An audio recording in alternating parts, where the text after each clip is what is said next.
Over 20,000 young girls and women have been raped by Eritrean and Ethiopian military men because of the ongoing genocide. Out of the 6 million population of the Tigray region, 5.2 of them are facing a man-made famine.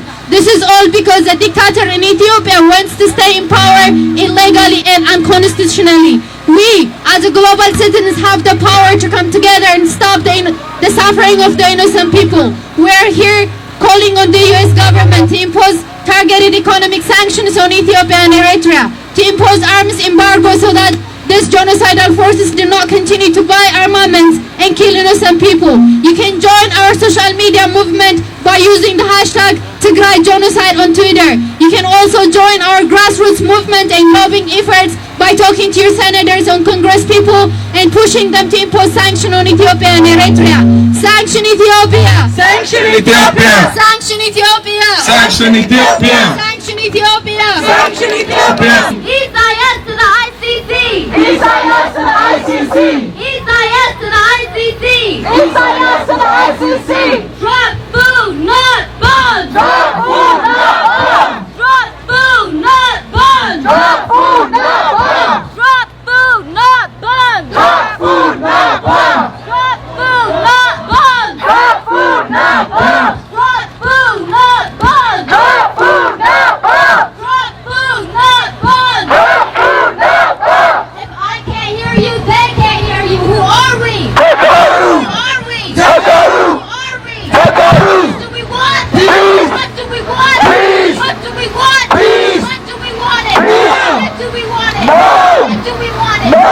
Who are we? Takaru! Who are we? Takaru! Who are we? Takaru! What do we want? Peace! What do we want? Peace! What do we want? Peace! What do we want it? No! What do we want it? No! What do we want it? No! What do we want it? No! Stop the Tigray genocide! Stop the Tigray genocide! Stop the Tigray genocide! Stop the Tigray genocide! Stop the Tigray genocide! Stop the Tigray genocide! This is a peaceful protest against the ongoing state-sponsored genocide in Tigray, Ethiopia.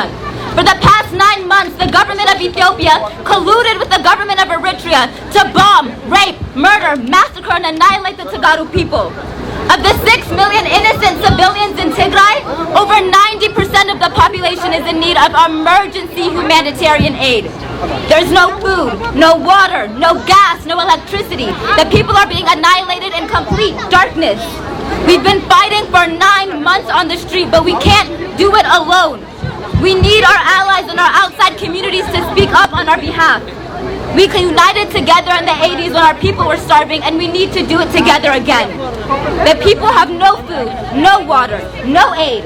They've completely blocked access to the region, and the government of Ethiopia and Eritrea have weaponized hunger and rape as a means to further their own political agenda. We need to unite together and use our voice to bring an end to this. We've done it for the last 9 months, and we can't let up. Who are we? Who are we? Who are we? What do we want? What do we want? What do we want?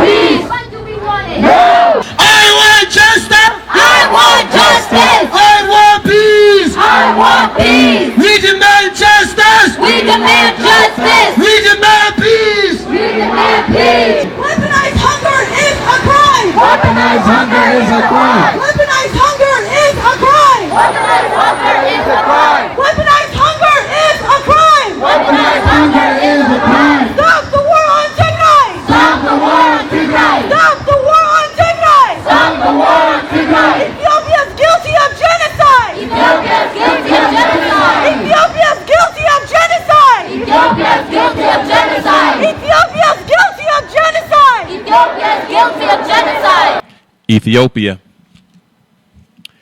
is guilty of genocide. Someone go ahead and share this, because someone doesn't know that Ethiopia is guilty of genocide, and we continue to raise our voice against genocide. It's 431 days, and I know there are many of you who have heard what I have to say, and you feel as though that after 431 days, this is no longer a story. And the reason it's not a story, because you're used to being inside of a society or a news cycle to where the story of today is over within 2 or 3 days, and then you're off to the next stories. But there's a genocide taking place for 431 days. The people of Tigray have been denied access to medical care, i.e., their hospital system has been destroyed. Their food system has been compromised and destroyed. Their banking, their communication, their interaction with the outside world. They have been silenced so much to where on this side of the pond, 431 days later, we are raising our voice on behalf of those who are voiceless. There's been starvation and food being used as a weapon. There have been humanitarian workers that have been murdered. There have been doctors without borders that have been murdered, all because they have been attempting to provide humanitarian assistance to the region known as Tigray. To think about systemic rape in the 21st century is unheard of. And the world standing by 431 days later, having committee hearings, appealing for independent investigations. You would think that someone would raise their voice and use their power to say no matter what the problems are inside of Ethiopia, rape and starvation and genocide is not an option. That is something that every Ethiopian and every humanitarian throughout the world should agree upon, but they don't. As a matter of fact, we know when genocides occur, there's less than 2% of the people who are willing to speak up. And for a lot of reasons. The number one reason being fear. Stop the genocide in Tigray. So at least you can share and be aware of what's taking place. You can share and be aware of what's taking place. 431 days ago, I was under the myth that many of you are under right now or still ascribe to. 431 days ago, I could pick up any book, all literature, the story of the Queen of Sheba and her only son, Menelik.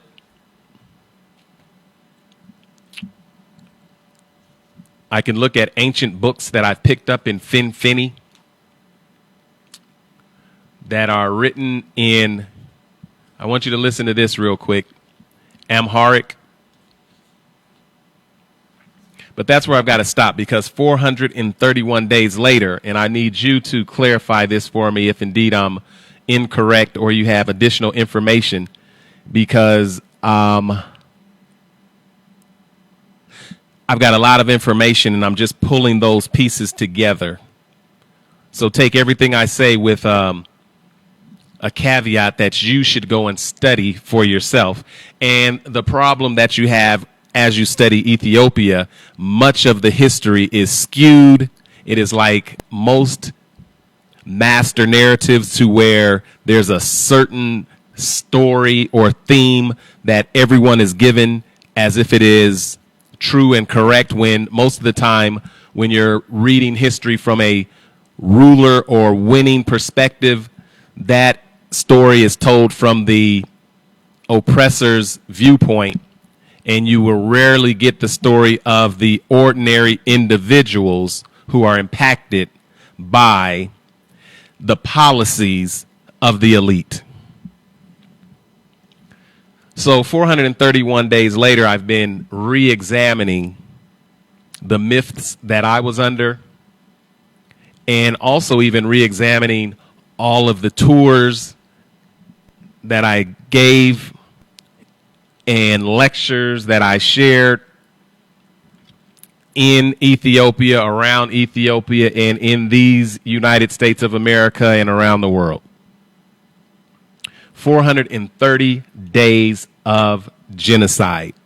So as we speak this evening, no matter what I'm saying, and if you missed the point, the only point is stop the genocide in Tigray, and you can expand that to the Oromo, the Afar, the Amhara, or any other state within Ethiopia that is experiencing humanitarian abuses and or genocide, because they're interchangeable.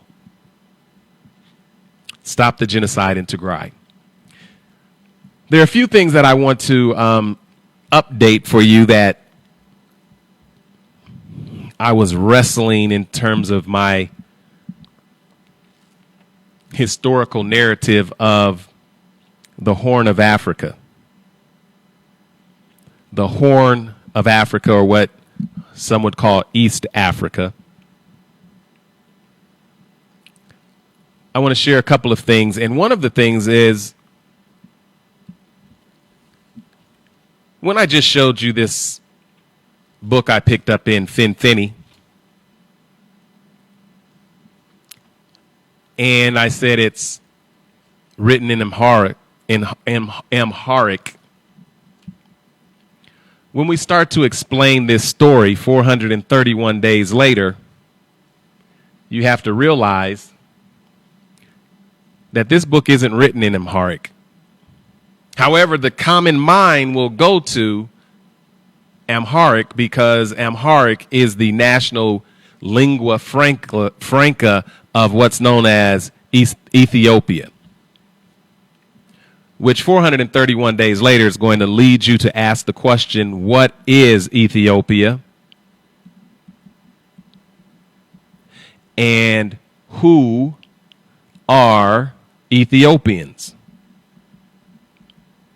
Every time I begin my conversations, I give some basic information because there are individuals who are just either tuning in or catching up. And for those of you who have heard certain things, it's good to reinforce some of the things that have been said.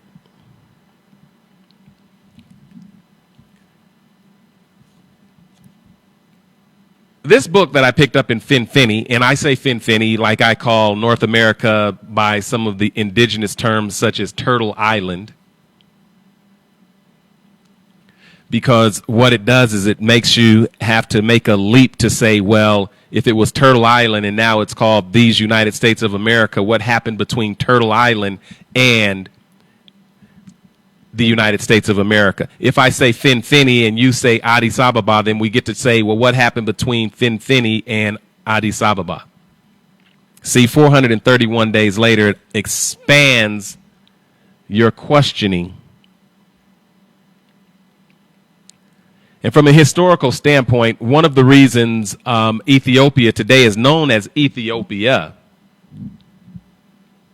which is a relatively new country, about 150 years old. The reason you call it Ethiopia today and not Abyssinia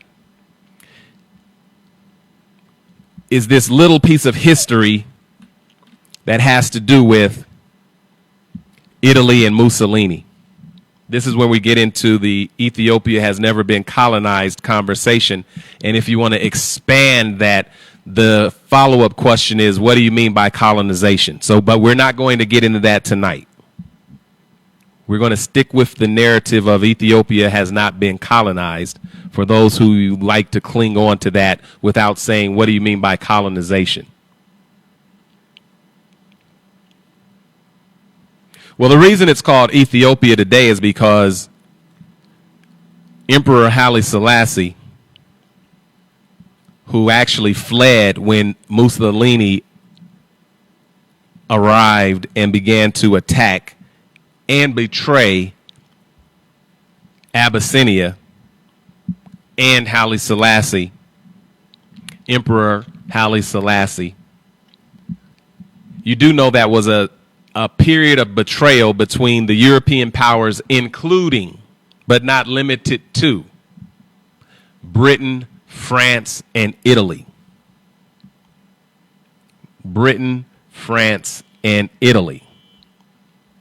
And you also know that when Emperor Haile Selassie fled first to Jerusalem and ultimately made his way to Britain with a small delegation,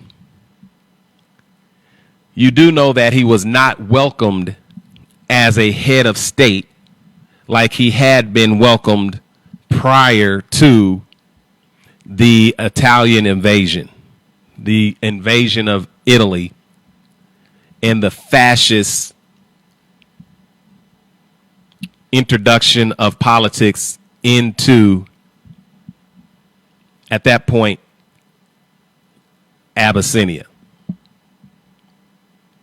Well, one of the reasons you got an upgrade from Abyssinia to Ethiopia is because when the British returned Mr. Smith, and by the way, I'm sure many of you are not familiar with Mr. Smith. Mr. Smith was the name that was used by the British in conjunction with Emperor Haile Selassie, who was not an emperor at that time. Remember, when he was in Britain, he was just a general citizen, just like you or I if we went to Britain, or if we went to France, or if we went to anywhere. There are those who are welcomed as heads of states, and then there are those who are basically guests of the state. Basically guests of the state. And the reason he was a guest of the state is because the European powers recognized Italy as the sovereign of Italian East Africa. They recognized Italy as a sovereign nation in Italian East Africa, which included Ethiopia, from their perspective. See, I don't want to get into this arm wrestling with how you see the world and how you read history. Well, what happened was Mussolini betrayed the Allies, i.e. Britain and France, in the same way that Britain, France, and Italy betrayed Ethiopia. It's very interesting that folks like to come and say hello. We'll just say hello and let them kind of keep it pushing. Hello. All right. The point being made is this. Italy betrayed France and Great Britain by joining Germany and Hitler during World War II. And that is when Britain contacted Mr. Smith, i.e. Emperor Haile Selassie, who was not an emperor at that time. And it was the British that reintroduced Haile Selassie back into what you know of as Ethiopia. It was important to upgrade the name mainly from Abyssinia to Ethiopia to disconnect the history that Mussolini and the Italians had planted in terms of the seeds inside of that country. When the British returned Mr. Smith, i.e. Haile Selassie, back into Ethiopia, they expected Haile Selassie to come back into the country, and they feared that under his leadership, he was going to slaughter, I think it was 40,000 or more Italians that were in Finfinny. They thought that on the return of Haile Selassie to reemerge and to take back the country from the fascists, they thought that Haile Selassie and the Abyssinians were going to slaughter the Italians that were there, and they were pleasantly surprised that he did not. They were pleasantly surprised that they did not slaughter the Italians. As a matter of fact, Emperor Haile Selassie merged those individuals into the Ethiopian society and utilized them as the middle class and the actual administrators that would help move Ethiopia into what we call the modern world. But this is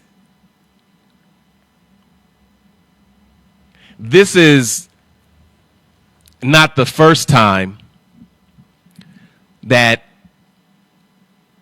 Ethiopian emperors utilized European powers to make sure their internal affairs are in order.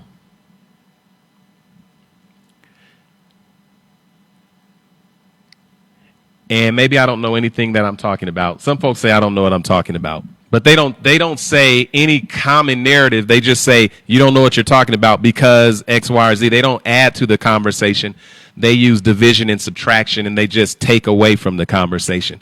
I'm going to post a link which is going to allow anybody who wants to jump into this conversation to jump into the conversation, because I'm building a story and I'm showing you a historical narrative right now that will bring us up to the Tigray genocide and the release of Jawar Muhammad and Sebnat Nega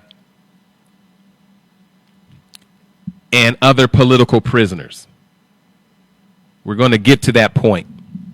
But this was not the first time where Europeans were saved while Ethiopian emperors protected those who were inside destroying or undermining what's known as Ethiopia. And again, we've got to ask, what is Ethiopia? That's a different conversation. I told you about the time when Menelik II allowed the Italian officers in the Battle of Adwa in Tigray to escape while the Oromo horsemen and Alula were heading them off at the pass. It was Menelik that allowed the Italians, the Italian officers, and you've got to remember the Battle of Adwa was not a battle between the Ethiopians or the Abyssinians and the Italians. It was a battle against the Abyssinians who were fighting recruited Africans, Abyssinians, Sudanese, wherever, all over around the Horn of Africa that would join and fight for the Italians under Italian officers. It was the Italian officers and those Ascari that were fleeing, and it was Menelik II who allowed them to escape. And many of you don't realize that Menelik II was nothing more than an Italian in blackface. You don't win the Battle of Adwa and then give the water rights and give land to those that you defeated. Stop the genocide in Tigray. I could break that down even further, and maybe I will tonight. Talk a little bit about Menelik II. Maybe, but I've got something different. And so, when you think about 431 days of genocide taking place, where inside of Ethiopia you have the people of Tigray and the Tigray Defense Force, the TDF. I'm going to tell you it's the Tigray Defense Force, the TDF. Here's where we will connect the dots, if you're ready to connect any dots.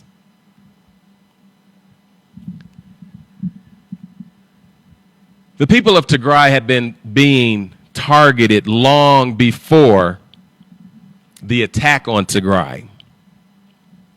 They had been under or defunded. There had been lack of access to resources. And by the time we get to this story of the Tigray genocide, you had the Tigray individuals who are being raped, looted, executed, etc. All of this is taking place under the leadership of Abiy Ahmed, and the Tigray people are being destroyed, but they're doing it in the name of the TPLF. You're doing it in the name of the TPLF. However, like I've told you in the past, Google the toughest state in the world. When you get an opportunity, I want you to Google the toughest state in the world, and the answer is going to be Tigray. The people of Tigray have fought victoriously everyone and everything that has come from the Red Sea working its way south. Stop the Tigray genocide. The point I'm making is this. Abiy Ahmed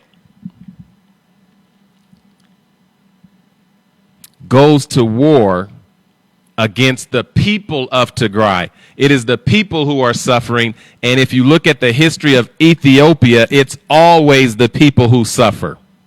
It's always the people who suffer. However, the Ethiopian federal troops were not able to contain the TDF. They even, if you go back around 100 days or before, we've been covering this for so long, Abiy Ahmed attempted to even place a puppet administration inside of Mekelle. By the way, Mekelle is where I had wanted to purchase a home. So yes, I've been to Mekelle. It's the capital of Tigray. For those who are keeping up, if you'll recall, there was an administration put in place in Mekelle, and the national troops took over Mekelle, and it wasn't long before the TDF beat the brakes off of the federal troops, and it wasn't much longer before the individual who was put in charge, he was Tigray, he resigned, stating the abuses that were taking place that he was seeing with his own eyes. So for those of you who are saying this is fake news, all I want you to do is go back a few days and recall the leader that was installed by Prime Minister Abiy Ahmed, who resigned, and asked why did he resign, and there's an eyewitness right there, among many. The point I'm making is everyone will agree this is not fake news. The TDF defeated the federal troops, and marched all the way up to nearly the front door of Finfinny. But they didn't just defeat the national troops, the federal troops. They defeated the Eritrean troops. So now you have a small group of individuals that defeated the federal troops, the Eritrean troops, a foreign nation's military defeated by the TDF, the federal troops defeated by the TDF, the Amhara special militia defeated by the TDF, and the local Fano, like your local hooligans who get to join in and pile on in the fight. These Tagaru defeated all of them and marched all the way up to Finfinny. Now, when I tell you that Mr. Smith, Emperor Haile Selassie, was reintroduced into Ethiopia because the British assisted, because Mussolini joined with Hitler, I want you to bear in mind, in 2021, the only reason you had a recess in terms of the TDF troops moving forward is because of drone attacks that were deployed with the support of Turkey, the United Arab Emirates, etc.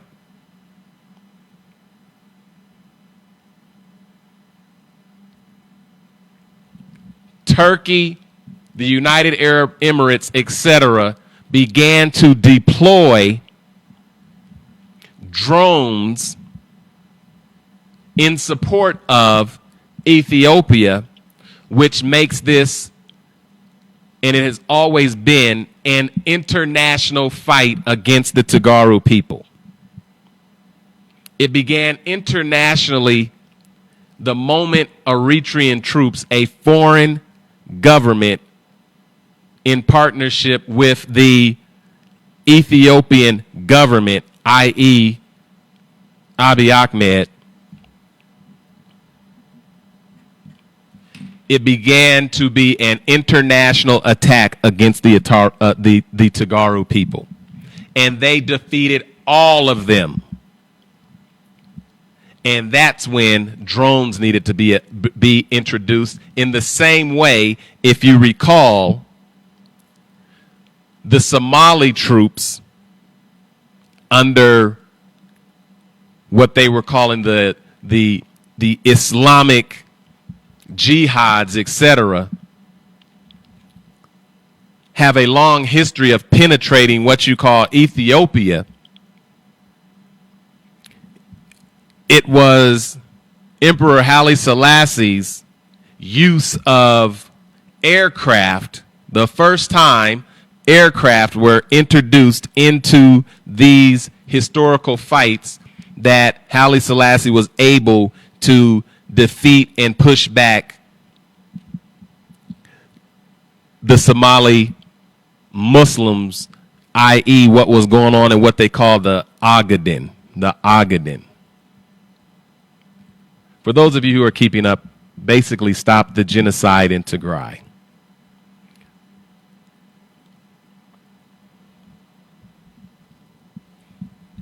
Most of what you know and what you have studied and what you hear about Ethiopian history is very skewed, mostly propaganda, and it undergirds the myth of Ethiopia to the world, to where 431 days ago I was all in, until I saw Ethiopians raping, clapping, and dancing as other Ethiopians were being systemically raped and thrown off of ledges, and reading reports of some of the most horrendous behavior you could ever imagined, such as foreign objects being placed in the wombs, the vaginas of Tagaru women.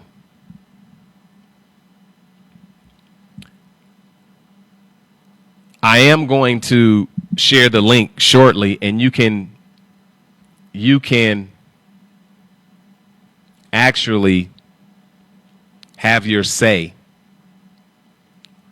And that's for those of you who are creating your fake accounts right now so that you can join this conversation. You know, the accounts that don't have any friends, they don't have any posts, they just have certain things. With that being said, here's what I want you to know. If you were to pick up the Kebra Nagas, the King of Kings, the Kebra Nagas, which was a term that was never or rarely used by the leaders of the North. It's more of a Southern kind of moniker, the King of Kings, the King of Kings. Here's a question I want you to ask. If you think the Kebra Nagast is written in Amharic, when those who are close to the story know that this is Ge'ez, why do you think that the story of Ethiopia is an Amharic story when at the root of the story is the language of Ge'ez? And now for some of you, when I say Ge'ez,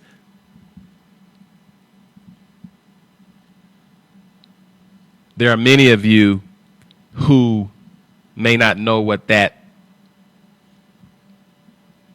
oldest Semitic language is, and it didn't come from outside of Tigray, the area of Tigray. We're talking about the Aksumite Empire. It was the root language of the Aksumite Empire. And now why do you all of a sudden tell me that it's just the liturgical language? It's just the religious language. Like, where is there a separation between your religious language and your secular language? And if so, I guarantee you, if you could learn, speak, and analyze Ge'ez, you would get closer to the true story of what you call Ethiopia, and you would figure that this story is relatively new, and it begins with Yakunu Amlak. This whole Solomonic line of kings begins with Yakanu Amlak. It's relatively new. And now you have to say why. And if your liturgical verses of the kings, which were able to recite the Psalms of David, but couldn't read the language and couldn't write the language because you had scribes that were doing that, what story were they putting forward, and who was being left out of those stories? Stop the genocide in Tigray. I'm going to open this up because I guess what I really want to talk about, and I want to share with you, that anybody who says fake news, they're just giving you the Donald J. Trump lines, and most of them are Republicans, and they believe blue lives matter. They don't do black lives matter. That's something that I've learned along the way. And when I open this up, most of them won't even join in the conversation. But before I open it up, here's what I want you to know. The history of Ethiopia and the world, by the way, is one of war and extreme violence. And Ethiopia is not immune to being extremely cruel as it relates to the interactions with each other. There's a saying that says the Ethiopian people are beautiful and brutal. Beautiful and brutal. And that's to each other. That's to each other. An example of brutality is genocide. It doesn't get more brutal than genocide. Let me read this to you from this Amnesty International report that talks about the sexual violence against women and girls in Tigray. And then you tell me if you think that this is brutal. You tell me if you think that this is brutality. Gang rape, including of pregnant women. I have not enough words. They see us, Tigrayan women, as a leftover kolo. And that's a local cereal snack. Do you know kolo? I want to bring up that word, kolo.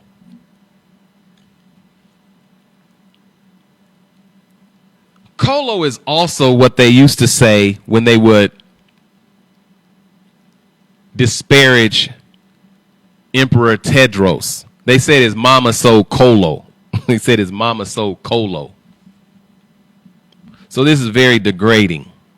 But that's for another lesson down the road. A 30-year-old woman raped by multiple predators or perpetrators while in detention for 2 months at a police station in Humera, Western Tigray.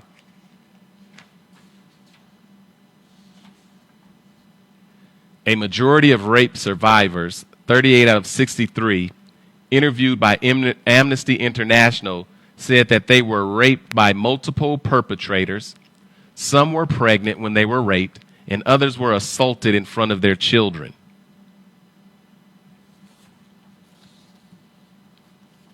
That just scratches the surface when I talk about the level of brutality. But this isn't the first time.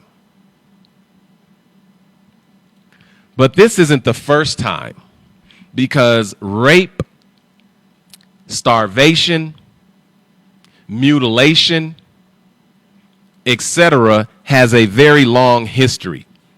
Not only in Africa, not only in Ethiopia, not only in the Horn of Africa. See, I don't want you to think that this is a black thing or an Ethiopian thing. And by the way, Ethiopia just means black. Interchangeable. Black, Ethiopian, same thing. Black, Ethiopia, same thing. It's just a general term for someone outside of your culture or community to describe you from their vantage point. And when you take on someone's outside description of you, then the colonization between your ears, in your mind, that's where the seed is planted. And that's why it's so important when you hear the Tagaru individuals in 2022 saying, who are we? Tagaru. Who are we? Tagaru. They've taken back their indigenous identity. And that's the first step to freedom. Who are we? Tagaru. Why? Because as Ethiopians, we're part of a community or an agreement, and inside of that agreement, they allowed a foreign government to come in and systemically rape, loot, and destroy our community in conjunction with the federal government and local Amhara militia and Fano groups. Who are we? Tagaru. So much so that they will have rallies, and they will stand in those rallies as Amhara in the diaspora side by side with Eritreans, which is a foreign nation that is now in partnership against the Tigray. Stop the genocide in Tigray. And that's why they say, who are we? Tigray. It's probably the most powerful outgrowth or result of this entire genocide. Abiy Ahmed has united the Tigray people in Tigray and throughout the diaspora. 431 days ago, those individuals, the majority of them would have said that they are Ethiopian. They would have just blended their identity in and had been basic,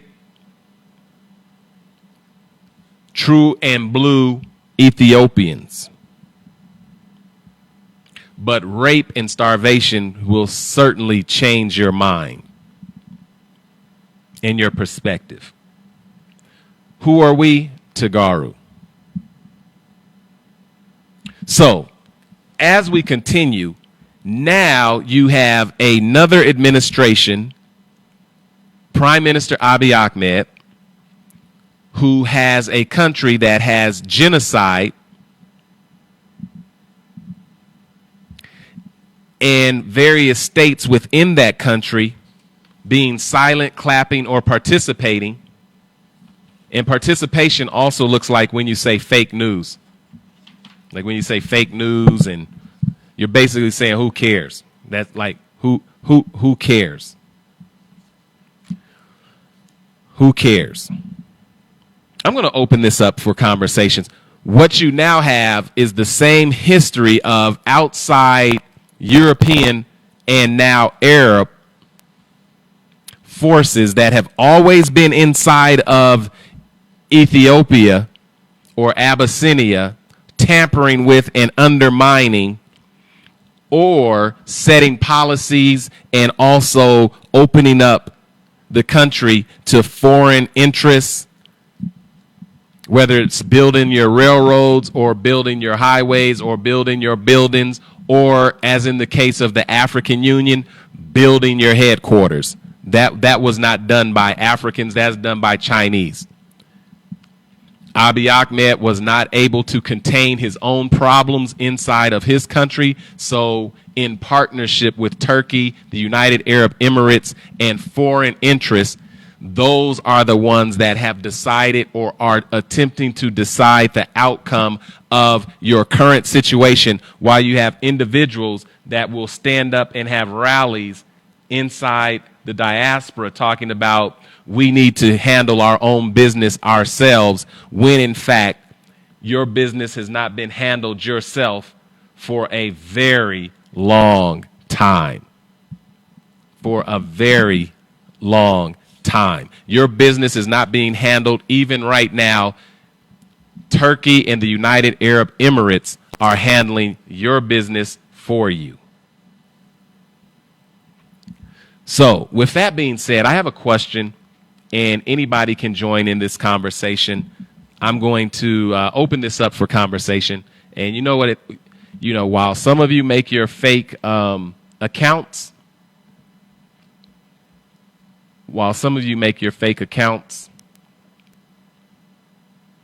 what I'm going to do is I'm going to start this conversation, and the way I've got to start this conversation is by hitting a few buttons, making a few connections, and then I need to go in here and I need to share this link with anyone who wants to join the conversation, because I would like to hear your vantage point today.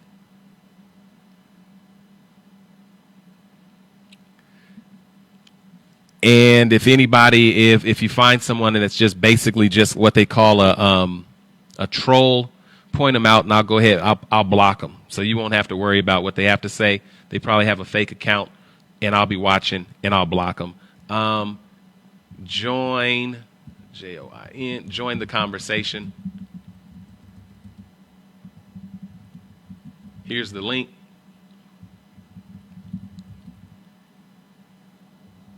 Here's the link.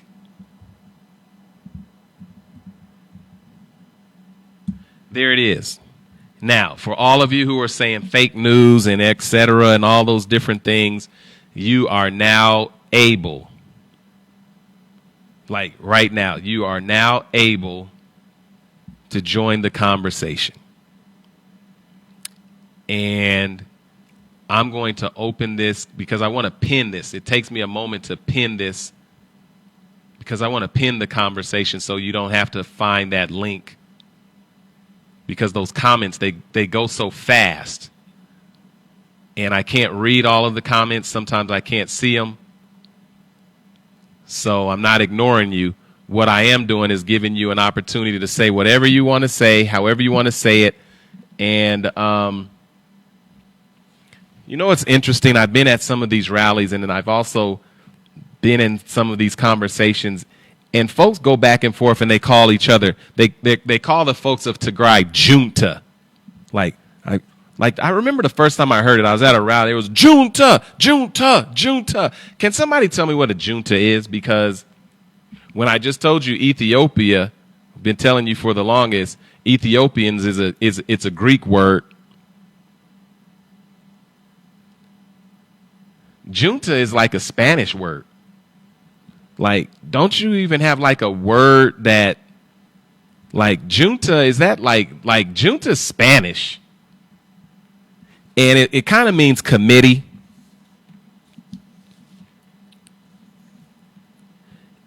And if you want to make a connection with junta and the word committee, the last time you had a committee, it was called the Derg. You know, Derg means committee. Like, did anybody know Derg means means committee? Like, instead of saying junta and going Spanish, why don't you say Derg, like Derg? But then I've been on these conversations, and some of you have been telling me that the Derg was a great thing for Ethiopia. All right, here we go. Stop the genocide in Tigray. Hopefully I'll talk to some of our friends, and, you know, we're all friends here. So whoever you are, however you are, you could join this conversation. Exactly. Junta means someone coming to power without an election. Well, then wasn't that Abiy Ahmed? He was selected. He was like, Abiy Ahmed was never elected. Well, now he says he's elected. And this brings us to our current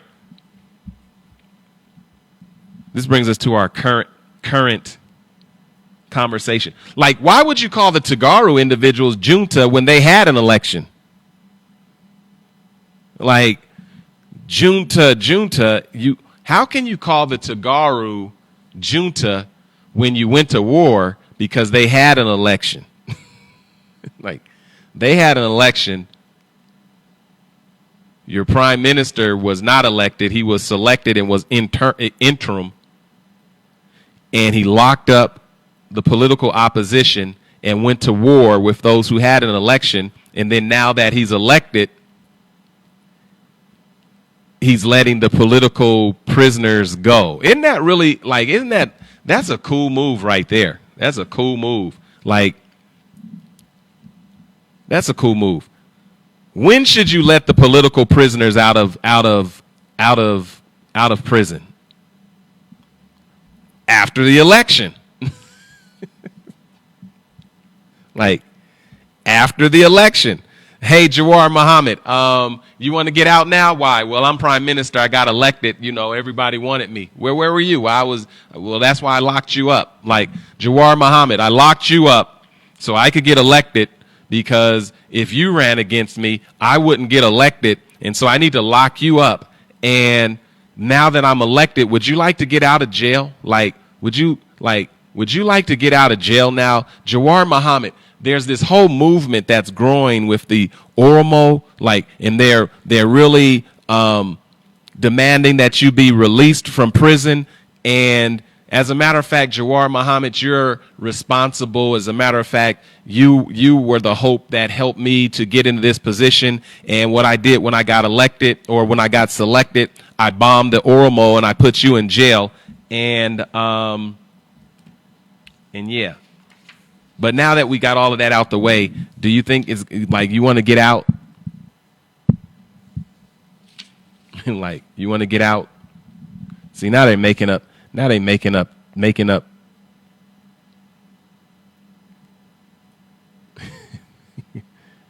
Stop the Tigray genocide. Okay, so here's the story, and then I'd like to get your perspective. On Christmas, and I'm talking about the Ethiopian Christmas, it's a different calendar. Prime Minister Abiy Ahmed has declared amnesty on the Orthodox Christmas. Now, I'm wondering, like, the Orthodox Christmas, like, all of the Orthodox, like, where were you when your Abun or your Abuna was arrested? Like, does the Abuna get amnesty also? No, he is your, listen, Techie, yes, Abiy Ahmed is your prime minister. Congratulations, he was elected. I'm talking, that was relative. We're talking about on the other side of 100 days. Like, we're talking about genocide and some other stuff. Yes, Techie, you can get on. You can get on if you'd like.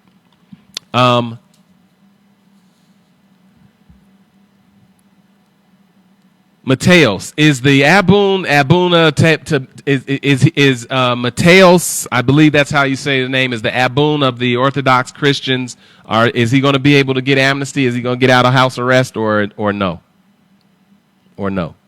Because all of the Orthodox Christians, they're like, well, you know, we don't care if he's locked up. We don't care if our head of our church is locked up. We're mad at the junta. We don't care if the head of the church is locked up. We don't care if women are being raped. We don't care if people are being starved, and we don't care if folks are being shot, and we don't even care if holy sites are being destroyed. Merry Christmas. Merry Christmas. This is absurd. And this goes back to the brutality that we see in the world, not just in Ethiopia, in the world. But since we're talking about what's known as Ethiopia right now, it doesn't get more brutal than this right now. Well, anyway, Jawar Muhammad is to be released. He might be released as of right now. I'm not sure. He may be. Somebody can bring us up on the story if you've been following the story. Love to hear from you. The Oromo, if there are any Oromo, I'd love for you to join the conversation and tell us how you feel. There's been a call for the release of Jawar Muhammad, and he's released or will be released. A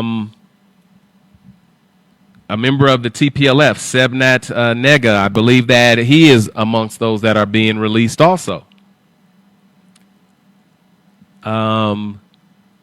Tagaru out there, are you pleased with this, and does that bring the country back in order?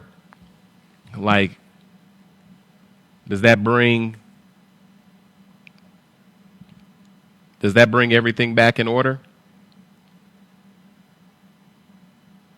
I understand the No More people are already also upset that, you know, Abiy Ahmed might have a conversation with the TPLF, etc. Like, what is it with these No More individuals? And I'm just going to tell you, it's the Amhara elite.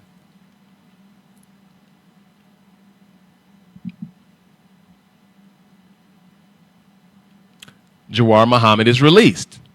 Okay, I'm going to open this up in particular. Uh-oh. No one wants to join the conversation. Stop the genocide in Tigray. See, when I give you the chance, it's like,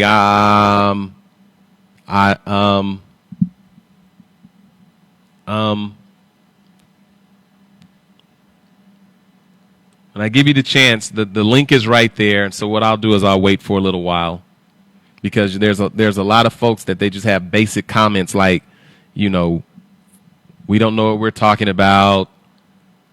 Mind your business.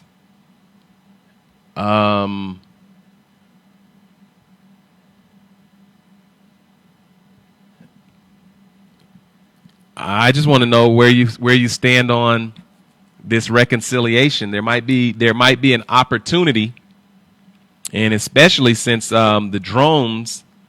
Shout out to the drones. There's no genocide in the people of Tigray. Blah blah blah. Like, rather than saying there's not a genocide in Tigray, wouldn't it be better to just say, you know what? I can't pick up the phone and call anybody in Tigray. I can't travel there, and I don't know. And because we got a constitution and we want to do certain things, maybe we should follow that. Like, how do you know there's no genocide in Tigray?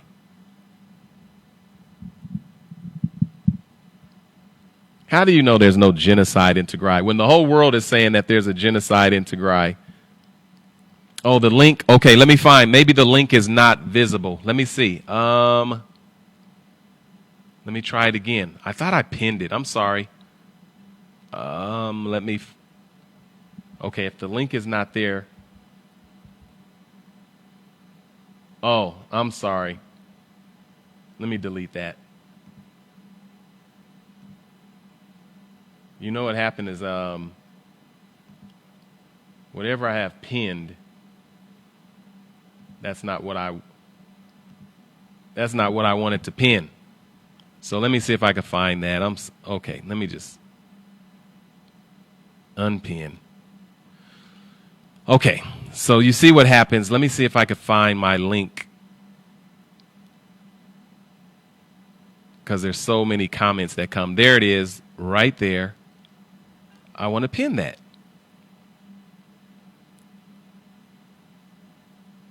All right.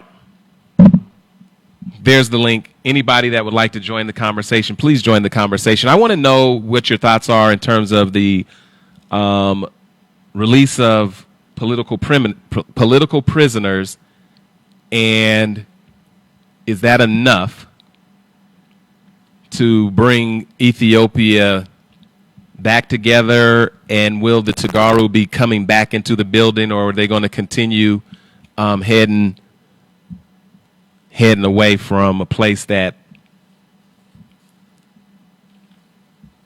allowed a foreign government to join and pile on, etc.?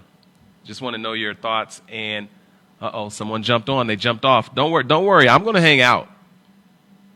Stop the Tigray genocide. While I wait, I could tell you a few things that I've been thinking about, because you know I've been thinking about a lot. Let me give you an update real quick. There's this notion inside of Ethiopia, which they call it illegitimate. They like to call certain individuals inside of Ethiopia legitimate or illegitimate. And power gets to decide who's legitimate and who's illegitimate. The first ones who began saying that there were illegitimate leaders inside of Ethiopia, one of the main ones was Yekanu Amlak, and he is the one that was finally able to overthrow the Zagwe Empire. And we did a whole conversation about this in the past, so I won't rehash the information. But what did happen was, I knew the Aga people were involved with that, so I thought maybe it was the Aga who were the Zagwe leadership, when in fact they were not. The Aga were basically those that were inside of and around Lasta, or that particular area, when the Aksumite Empire moved inward because of the decline of the Red Sea trade and all of that. and also the rise of Islam and the dominance of Islam at that particular time, the Aksumite Empire moved inward to an area called Lasta, and the Aga people were more of the military. They were basically pledged allegiance to the leadership there. How do you say it? I gotta say it like this, because if I say it how I think it, I'm gonna mess it up. But I'm gonna tell you. Let me just tell you. I'm gonna tell you a name that you need to also incorporate into this conversation. Since we gave you Yakunu Amlak, there's some other ones that I got to give you also. And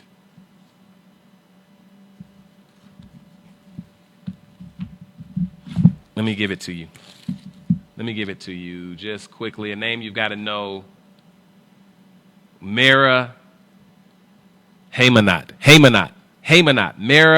Mera Haymanot, 1150 AD. Haymanot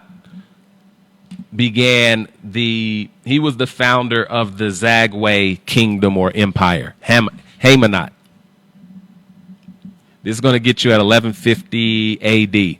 Well, that empire came from Aksum, went up into Lasta. The Agwe people, they were pledged allegiance. They began to be a part of the military, and those are the ones that subjected, the Amhara. And it wasn't until Yakanu Amlak became, empowered that they were able to come from under the subjugation of the Zagwe Empire, and that's when they came up with the story of the illegitimate leaders. They were illegitimate, and then that's when they put together the Solomonic line, and they moved it away from Tigray, because that's where the kings were installed. Obviously, I was there, I saw it. All that history is still there, and they moved that story over into like the Amhara regions. All right, here we go.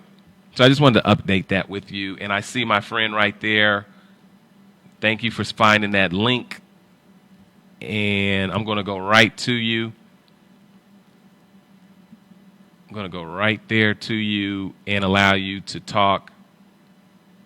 Medhin, Medhin, are you there? I am here, yes. How are you? The floor is yours. Oh, thank you, Brother Jeff. Thank you for what you do. And thank you for giving me the opportunity. I want to answer your question, what does junta mean? Please. So junta does not have a meaning. Junta is a negative, derogatory name made up for us, for the Tigrayan people, by Abiy Ahmed. The junta does not mean anything, but by his side, it's a negative, derogatory name. That's what junta is. So your other question, are the Tagar people pleased by releasing some of the PLF prisoners? No, we are not pleased, because we have thousands and thousands people in prison for no reason. They didn't commit anything. Older people, pregnant women, children, so many people. So many people in prison. Those people need to be released, and we are not pleased. So that's what I wanted to say. And thank you for what you do. Medhin, don't go anywhere. I want to ask you a couple of questions. And again, thank you for, joining this conversation. Junta, again, it seems whenever that is used, and I have to agree with you. It feels like the N-word when in the United States of America, when people call you the N-word and they try and insult you with all of these different words. Junta, was it Abiy Ahmed in this current reality that started using that word, or was it used prior to as well? No, it was.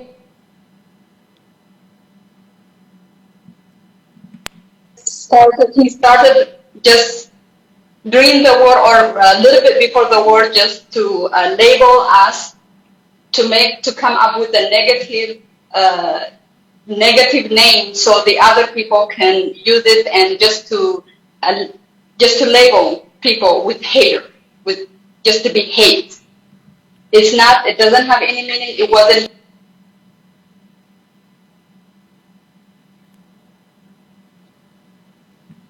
Oh. I don't know if that answers your question. No, that works. It did just cut out.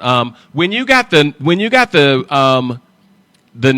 information that political prisoners are going to be released or have been released, and I know there are so many others.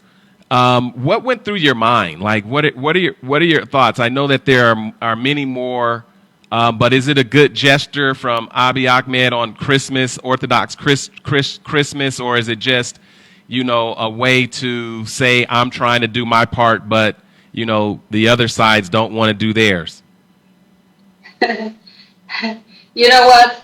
We have been around for a while. This is a game. Abiy Ahmed is trying to play a game with the international community. He's trying to play a game with the rest of the world, that he's trying to be released. He said that he's giving mercy to those people in prison. That's not mercy. First of all, they were not charged. They were not committed any crime. How could you give mercy for those people who didn't do anything? And this is not a good gesture. It's a game.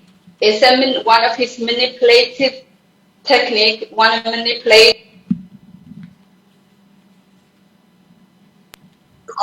He has been manipulating the world all along. It's a manipulative. It's not a good gesture at all. Well, I certainly thank you for joining the conversation, and it's been 431 days. It blows my mind that a genocide, the abuses that are taking place, could continue for 431 days when the Rwanda genocide took place for 100 days, which was tragic, and the world said that this would never happen. But 431 days later, it's really mind-boggling. And, my heart goes out to you and the Tigray and everyone that's facing a humanitarian crisis where, far too many are just looking on and nothing is taking place. Yeah, that's true. It's just it just simply breaks your heart. I mean, a lot could be said, but we don't have enough time. But what I do want to thank you is, we will never forget, let alone us, our children and grandchildren are not going to forget what you are doing. We are really, really, really appreciative of what you do. It takes a lot of time and energy, and we really appreciate it.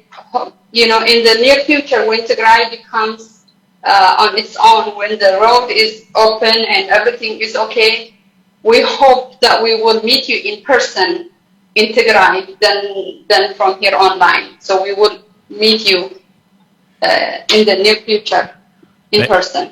Thank you so much, Tigray Tisser, and wishing you the best in this new year.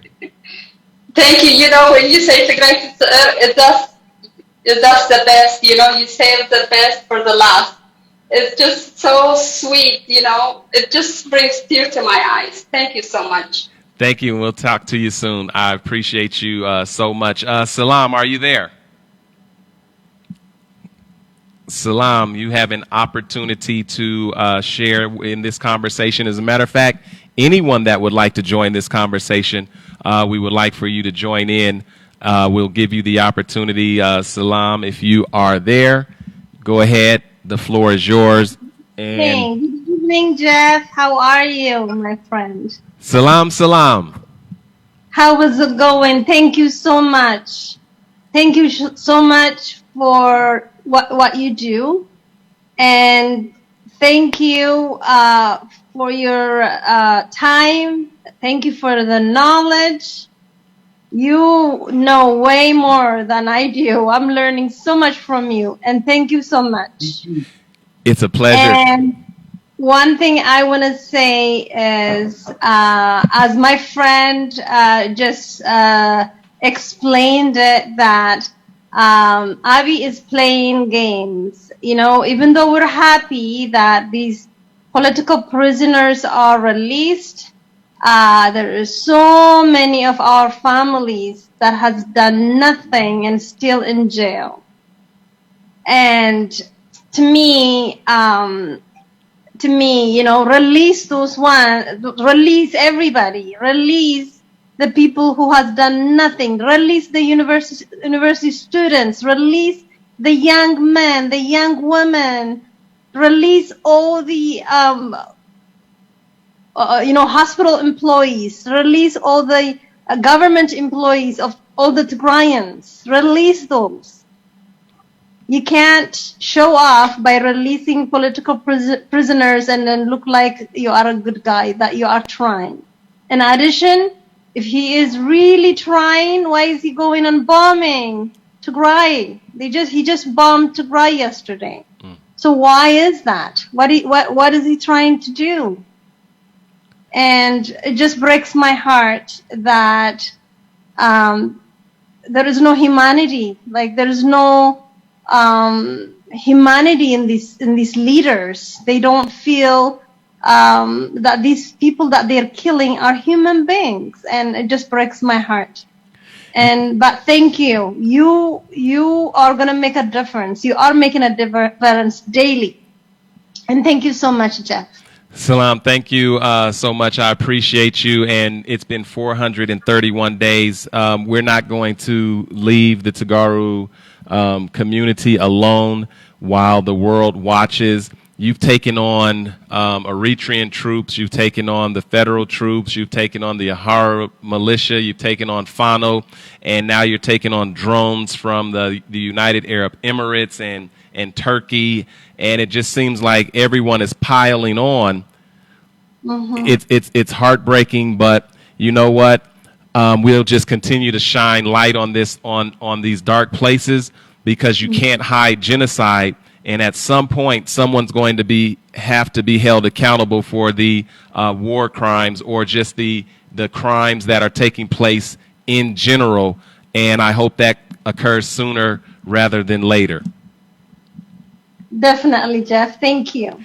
Thank you so much, Salam. I appreciate you so much. And all right, you all, that link is there. I see that there are usually some individuals that are saying we don't know what we're talking about. And it's interesting.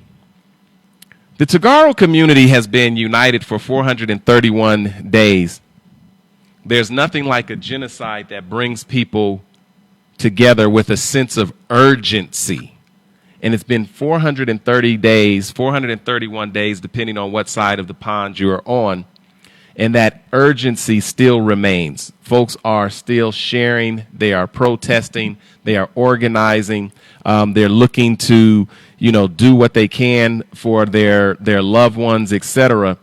And it seems as though the No More arm of the protests have disappeared. And what that tells me is, when you are organizing and you have a sense of urgency because death is occurring and rape is occurring, you will continue even from 431 days to 400 years to let the world know and do what you can to make sure that that comes to an end. The No More movement seems to have come to an end almost as fast as it began. And it's just very interesting. And it looks like even there are those from the No More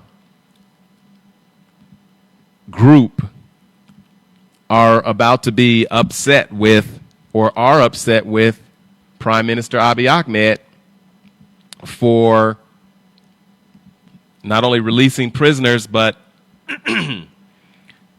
he's about to have conversations, I'm sure, with the TPLF. Not because he wants to, but because he has to.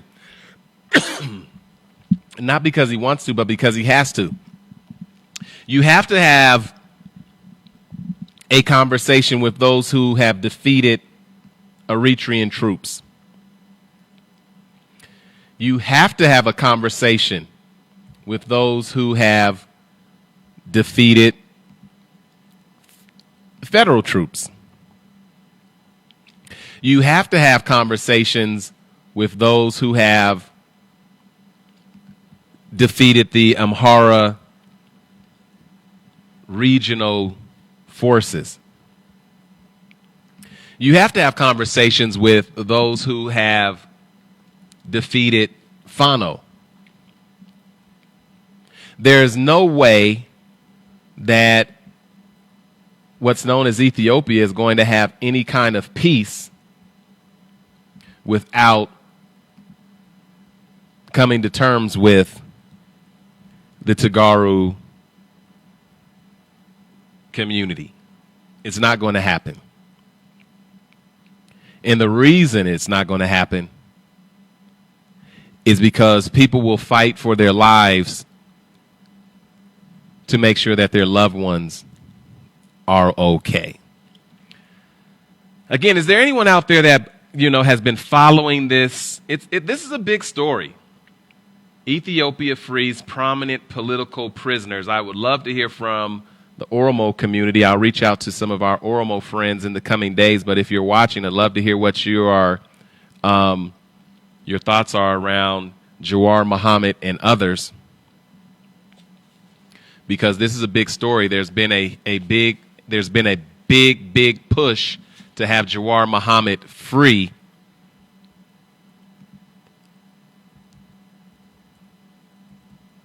I would be real interested to see what the discussions were around that. Like, will Jawar Mohammed be at the center of attempting to bring Ethiopia together? Will the promise be fulfilled?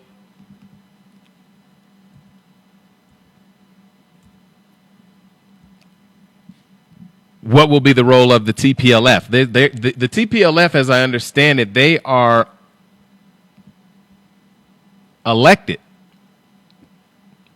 Like the Tigray, the people of Tigray, they elected their leadership. And just because you say that leadership is terrorist or it's unwanted or whatever, that's the same thing that Yakunu Amlek said about the Zagwe Empire. It's like, nah, they're illegitimate. Like, they're illegitimate. So we can't talk to the TPLF. We can't talk to the who's going to be held responsible for destroying and systemic rape?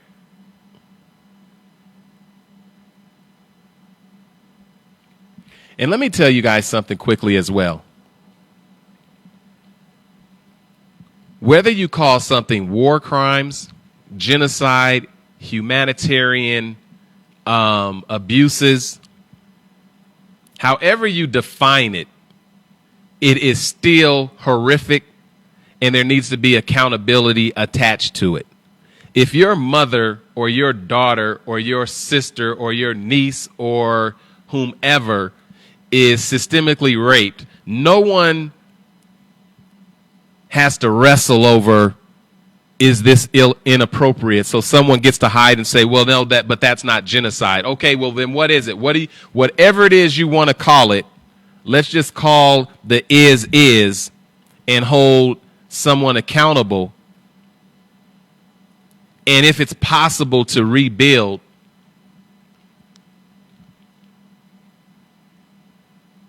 I don't know.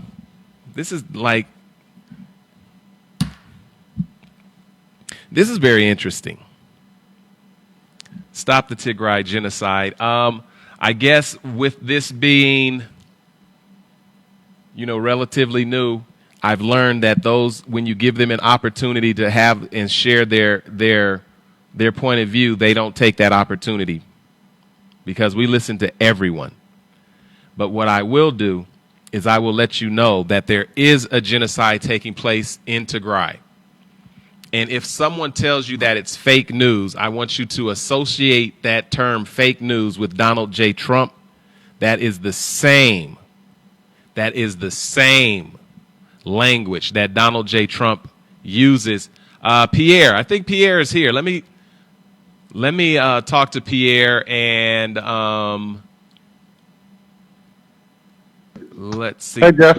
Pierre, how you doing, man? I'm good. I see you standing in front of those pyramids. Was you over there at the over there at Giza? You been over there in Egypt, huh? Yes, I've been to. We spent a few months in Africa. We did. We went to Ethiopia. We went to Eritrea, and we went to Tigray. We went to Egypt. Hey, how was Eritrea? I'd really like to know. I haven't really talked to anyone that has actually visited Eritrea recently, or I know some individuals from Eritrea. But when you visited Eritrea, give me a little insight about what it was like. Well, it's like going back 40 years. Oh, okay. It's to me, the people were very nice. The city definitely needs some updates. It's old. Hold on, sorry, I have a echo going. Okay. Yeah. No. If you just turn down your phone or your device, you'll probably lose that echo. Yeah. So Pierre, Yeah. let me ask you a few questions. You've been following this situation in Tigray and in Ethiopia and in general. Give me your perspective. What's going on, and then also the political prisoners have been released or are going to be released. What are your thoughts as you've been following this story? Because I'm with you. I think that the people are always beautiful. However, the people are also always, subjugated to whatever's taking place politically. And there's a lot of division once you really peep into some of this. 431 days later, I've really been able to see how intense those divisions are. The floor is yours, Pierre. What are your thoughts? What have you been paying attention to? Well, I've been paying attention to all of it because I have family by this. I have a not direct family member, but people that I know. I have people that have been arrested out of university that I know, and they are been in jail for 2 months. I have people in Tigray near Adwa that have had their farms completely destroyed, and they have nothing to go to. But I want to say the thing that I wanted to say the most was that when we went to Ethiopia, I didn't know anything about Ethiopia. I knew absolutely nothing. I got brought there by my wonderful girlfriend Salam, and we explored all of Tigray. The only thing that I was told at the time is to not go south because of there was conflict with Oromo. I was told, do not travel south from Addis Ababa. Go do everything in the north. So we did everything in the north. We traveled around, and we had a driver, and our driver could go everywhere that except he could not go in Amhara territory. And we had to switch driver with the Amhara car and an Amhara-speaking driver.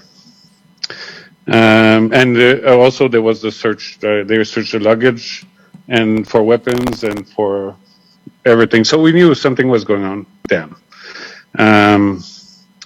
And as far as Abiy's release of political prisoners, is just a very, very desperate move to try to appease the international community, but it's just a fake gesture when there's still civilians that are in jail in everywhere in Ethiopia that have been jailed from just because they have Tigrayan names. Pierre, I want to ask this question from you and I, watching this from the outside, and then also traveling extensively throughout Africa like you. I've done pretty much the same, and have studied and looked at. And again, 431 days ago, I really didn't know what I was looking at. as clearly as I do today. Like, you see the switching of drivers. I've had guides that, you know, when you got to certain places, they wouldn't talk to each other or they'd stay far away from each other. And you're like, you know, what's going on here? You don't really know, but now it's more clear. Watching this and you speaking up like this, have you been confronted with those who would say that, well, you're just influenced, you're biased, you're TPLF, you're paid off, you don't know what you're saying, or are you able to look at what you're seeing objectively and ask critical questions that most folks don't want to dig into? Well, I'm starting to wonder how I get on the payroll. No, because but I can tell you, when the war started in 2020, we had friends. Me and Salam had friends from all over Ethiopia, from Eritrea, from all over Ethiopia. And on Christmas Day, that day, one of a good friends we thought was a good friend called us on Christmas Day and said to Salam, if you have family that supports the PLF, they deserve to die on Christmas Day. And I'm like, what? So, of course, they're not drinking my wine anymore. But, Yeah. yeah, and there is other people that most of the community we were hanging out with has disappeared because of the war. Yeah. You know, And we found a new community now. Yeah, you've got to do that.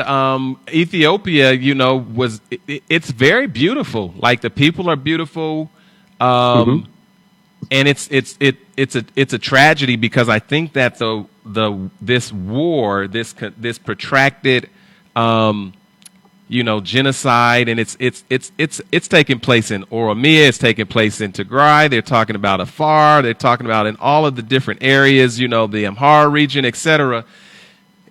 If all of that is taking place in so many different places, what do you think it will take to, you know, make this a place where the international community would want to travel, you know, visit and feel safe? Because there's never been a time where I didn't feel unsafe in Ethiopia, but now I know that, you know, that those safety concerns are very real. Yes, I would agree with that. Right now, I wouldn't travel there.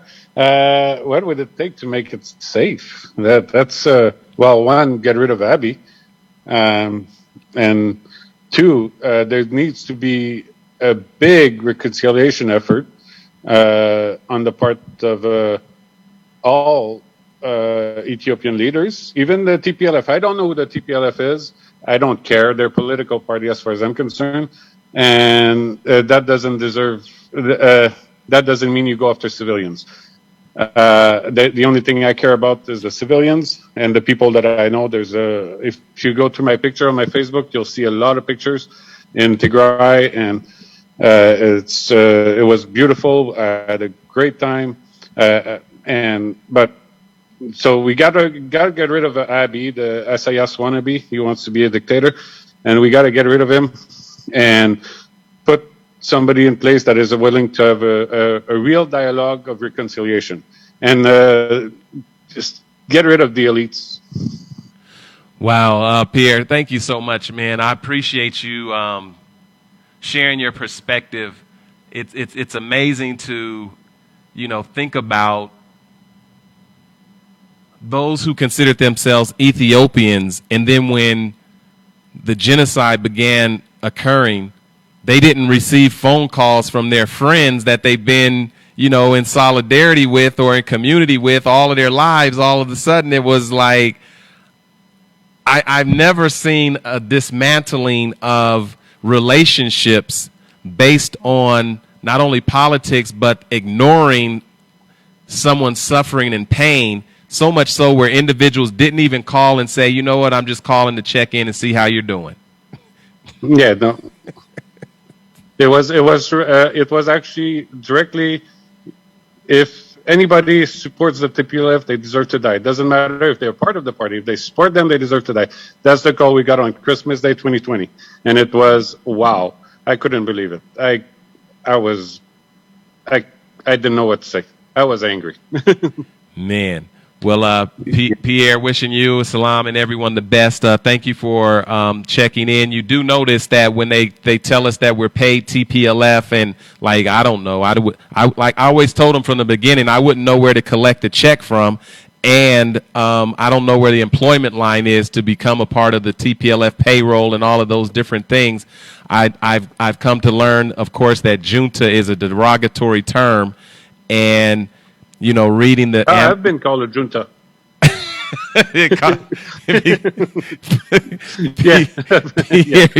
Pierre, they call you junta too, huh? Yeah, they do.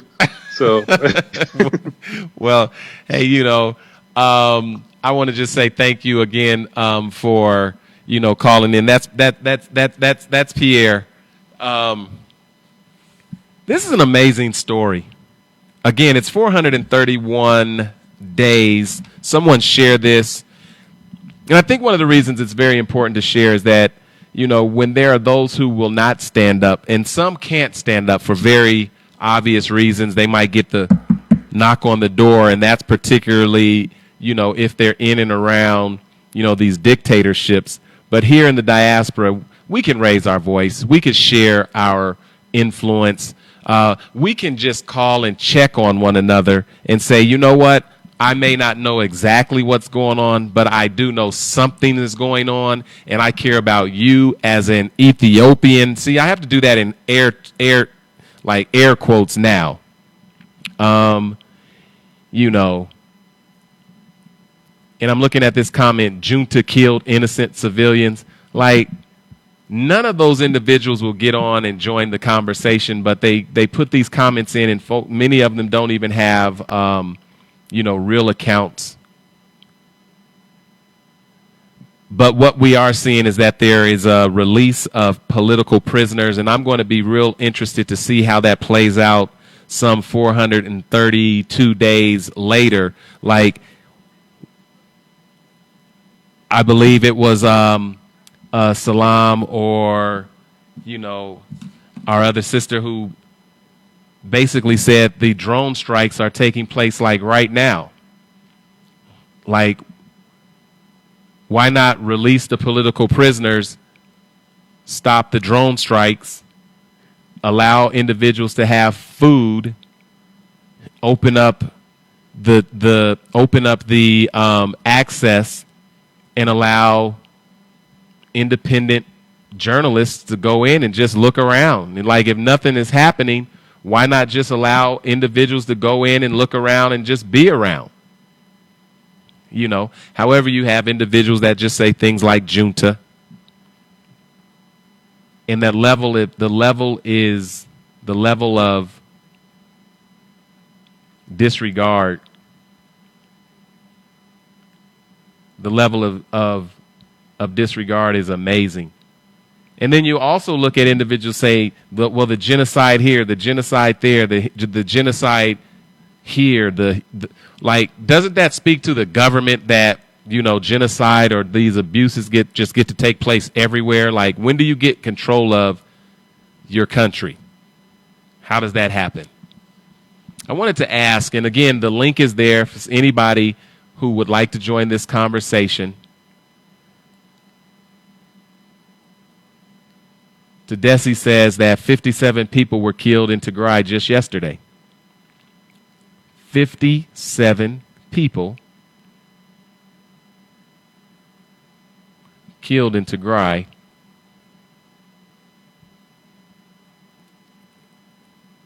just yesterday. This is amazing. This is amazing. 57 killed yesterday. And the response is no more TPLF. Let me break this down for just a moment before we go even further. And again, that link is there. If you want to join the conversation, you're more than welcome to do so. No more TPLF. Frey, if you say no more TPLF terrorists, that's a wonderful hashtag in terms of your perspective. But wouldn't you think about and have a heart for those who are being raped? Like, is there a way that you can stop the politics for just a moment and be a humanitarian?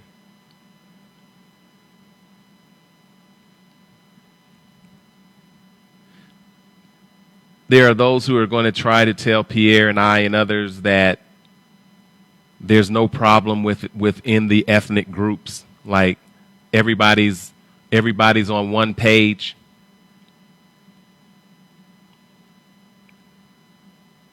And if everybody is on one page, why don't you see everybody together, coming together? Why do we just see one ethnic group, and that being the Amhara elite, mobilizing throughout the diaspora? And by the way, like I've told you in the past, just because you speak Amharic doesn't mean you're Amhara. Like, I speak English very well. And many of you may say, well, that's because I'm an Englishman.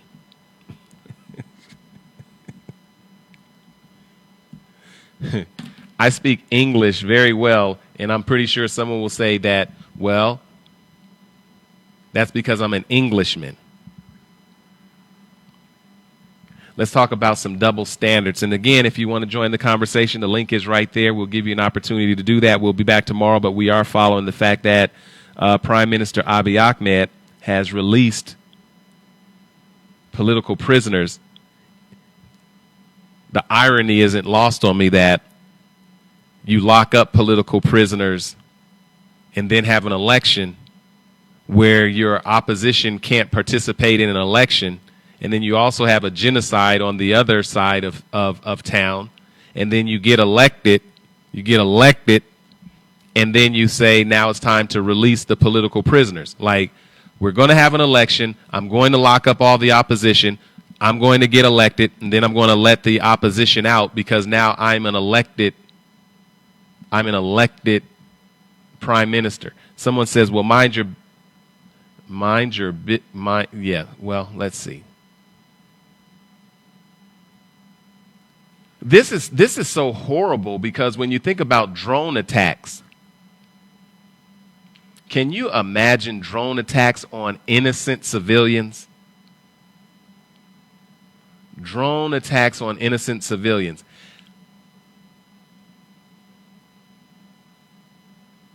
If the TPLF is a problem and you've arrested a TPLF leader, then why are you releasing the TPLF leader if the TPLF is the problem? None of this makes sense. It seems like publicity. It seems like in the United States of America on Thanksgiving they pardon a turkey. This is like the pardoning of a turkey. However, I can't wait to see Jawar Muhammad. And I'm going to get my Oromo friends on in the coming days and others. I really want to hear what Jawar Muhammad has been able to say. And I want you to think about for 431 days, there's been no medicine, no access to banking, no communication, systemic starvation, systemic rape. A genocide is taking place. There are those who will say that it's not taking place. And all you have to do is open it up, because if nothing is taking place, then you should allow as much sunlight as possible. I'm just thinking about the callers that we had today, and we're thinking about how individuals have not been able to have communication with their family members. And their very friends will tell them that they are making this up. I'm talking about folks that grew up with each other, particularly in the diaspora, because if you're in the diaspora, most of the time you're in the diaspora because of the very same things that are happening today happened in your generation, and now things are just on repeat. There is a brutal history. Beautiful people, brutal history, and the only reason I focus on a lot of history around the world, but focusing right now on Ethiopian history, there hasn't been a time where brutality has not played a major role in the formation and the lives, particularly of ordinary people, as it relates to living and being. And there's been a constitution that has been put together in 1994 that wanted to address some of that. And it seems that there are those that would rather not have a constitution that recognizes the difference of individuals, nationalities, ethnicities, however you want to call it. They would really prefer to have one group represented as the voice of everyone, and everyone who is not willing to assimilate into that one collective identity is somehow opposed to Ethiopia. Ethiopia is an empire. The final emperor was Haile Selassie. And if it's not an empire, then you wouldn't have an emperor. And if you study that history all the way back, you are going to find wars and rumors of wars. You're going to see expansion. You're going to see contraction. You're going to hear some of the most fascinating stories. You're going to see fathers that were betrayed by their sons. You're going to see the intrigues of the courts that will just blow you away. It's the stuff of movies. Did you know, here's a little tidbit of information before we get out. Did you know that Menelik II was raised by Tedros? Did you know that Menelik II was raised by Tedros?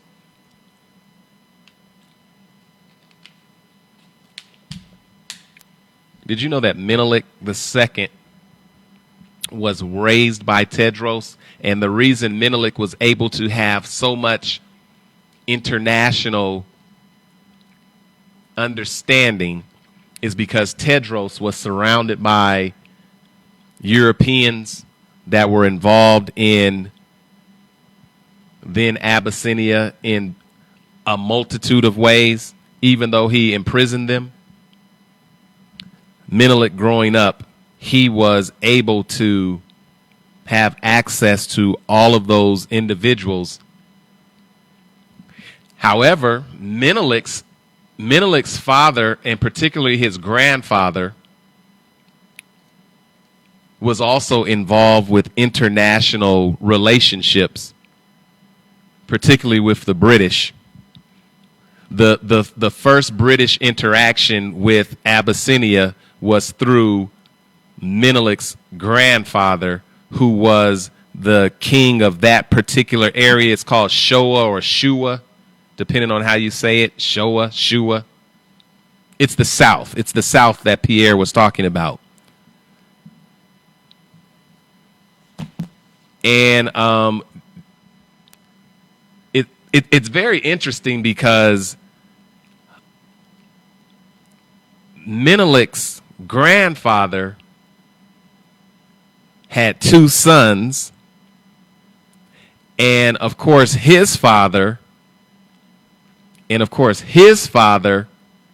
who later became the king after his grandfather died. His name was like Selassie or something like that. I'm just going off the top of my head. Do you know that Menelik II, his father raped his mother, who was brought into the court as a like a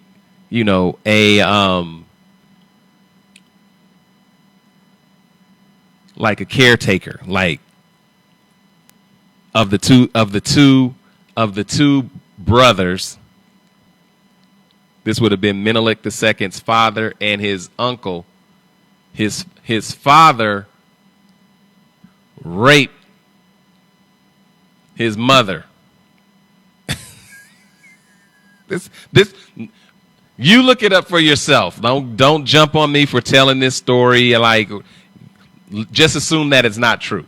Everything I'm telling you, just assume that it's not true, and then you go look it up. And then Menelik's father ultimately became the head of Shua. This is all in the South. So everything that was happening in the North, the South was protected from, because the North was doing their thing.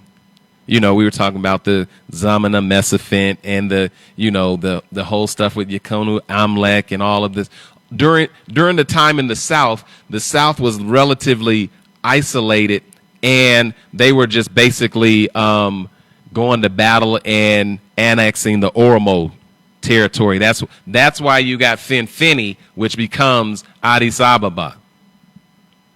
All of that stuff is around Menelik, and Menelik is able to expand as a basic, king of an area. He was paying tribute to Johannes in the north. Remember, the north under Johannes was, and that was in Tigray, by the way, with Rasalula, etc. Menelik was down there expanding and doing battle against the Oromo and taking their land and subjugating the Oromo. So all of these horrific stories are not uncommon.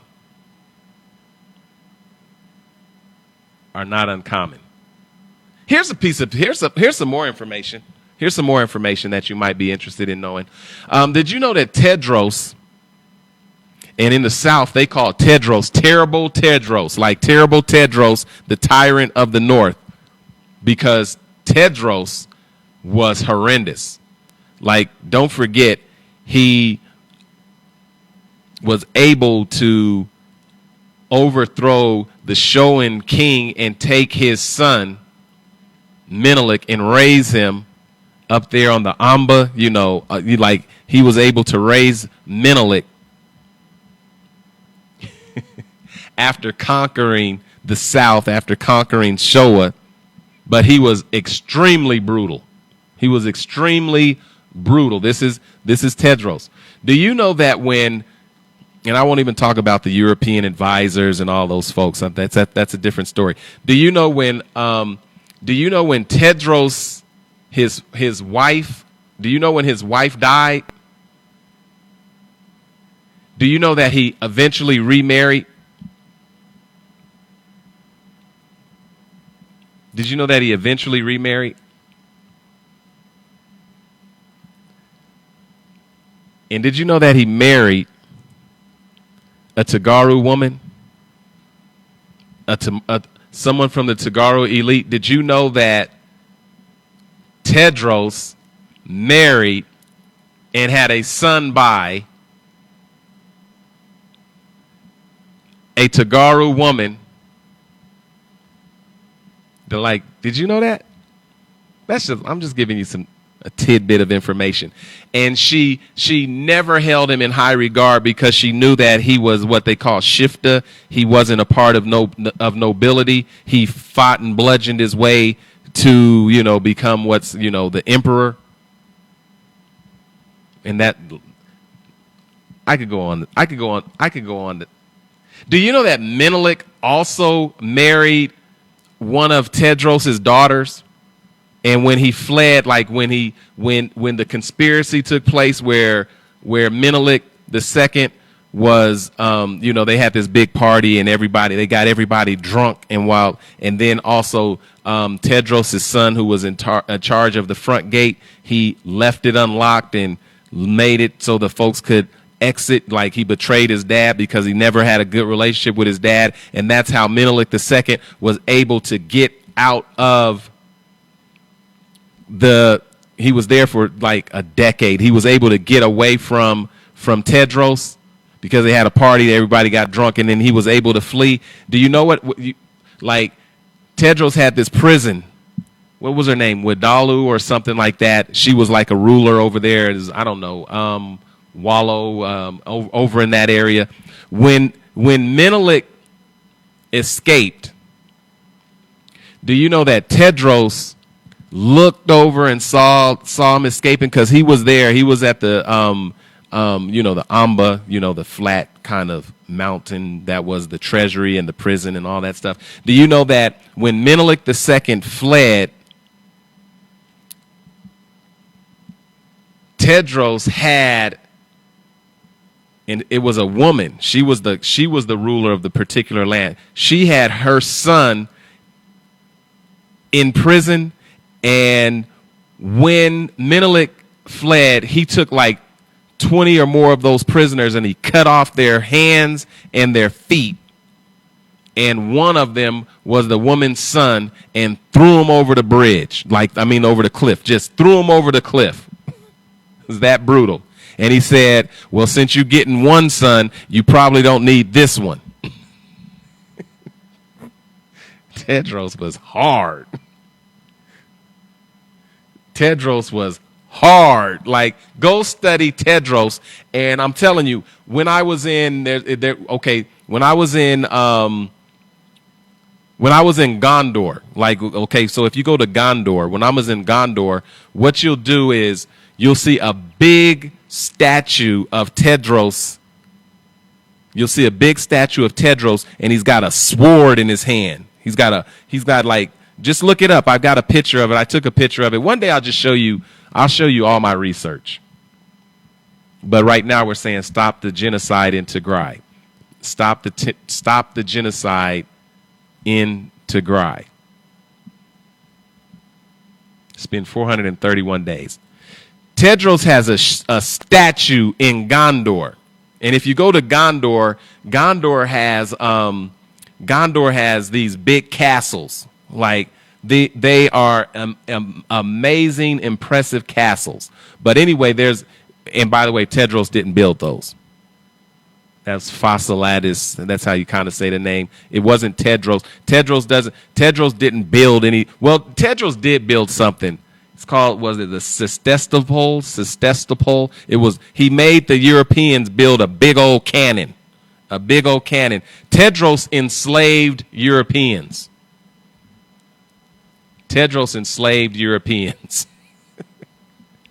And can you imagine? He had them build a big old cannon. Can you imagine if someone had grabbed you and told you to build a cannon and you don't even know how to build a cannon, you don't have a foundry and all that? They figured it out. Tedros was so cold, they figured it out. You can go to one of those towns, they'll have it's the size of a Volkswagen. It's a little cannon, and it's a tribute to the Sestastopol or whatever. That's in one of those islands over there where they were having the fights, Germany or over there. But anyway, he named it after that because Tedros was the one. He was brutal with his own people. He started off gentle with his people, and then he began to be very brutal with his people. He was loving to the Europeans. There's another example of when the Napier exhibition came, is General George Robert Napier, when they came to come and get those European slaves, the ones that Tedros made build and do all those different things, Tedros let all of them go. But all of his reign, he was slaughtering them black folks. He was writing love letters. He was writing love letters to them Europeans. And one day I'll read you some of them love letters that he was writing to them guys, one in particular. Like, I love you. I love you. I love you. How are you doing? He enslaved them. He's like, how are you doing, though? How are you doing? I hope you slept well. I hope you slept well. Says that more than 140,000 Tigrayans are in concentration camps and prisons. Wow. See, this is the history we're talking about right now. This is the history that we're talking about right now. And so if you ever go to Ethiopia, which was Abyssinia, which was an extension of the Aksumite empire, which includes the Zagwe and Lalibela and all of that stuff, you can see the division, or you can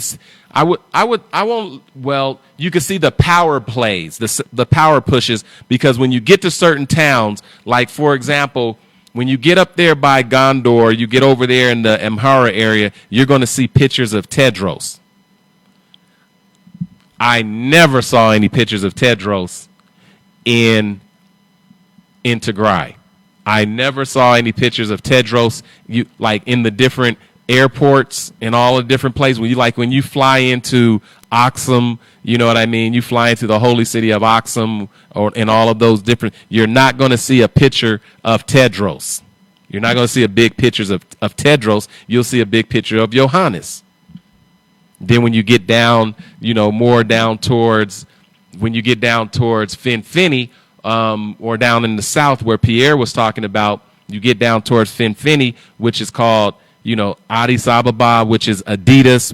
If you look at that Adidas shoe, it's got a flower. The Adidas, look at the Adidas Baba, the beautiful flower. You're going to see the logo of Adidas is like a flower. So when you get down to Finfinny, which is also known as Addis Ababa, that's where you're going to go in, and you'll start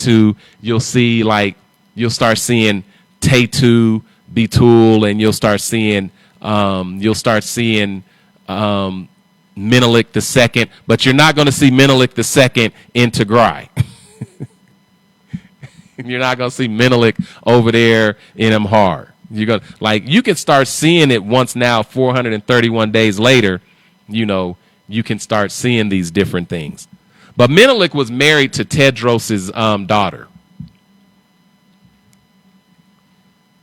Menelik was married to Tedros's daughter, even while he was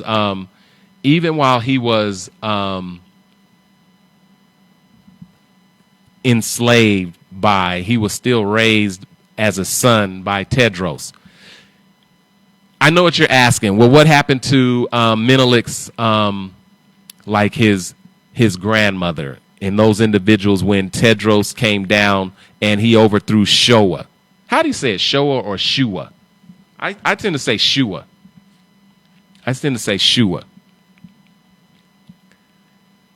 Well, bless Tedros's heart. He allowed,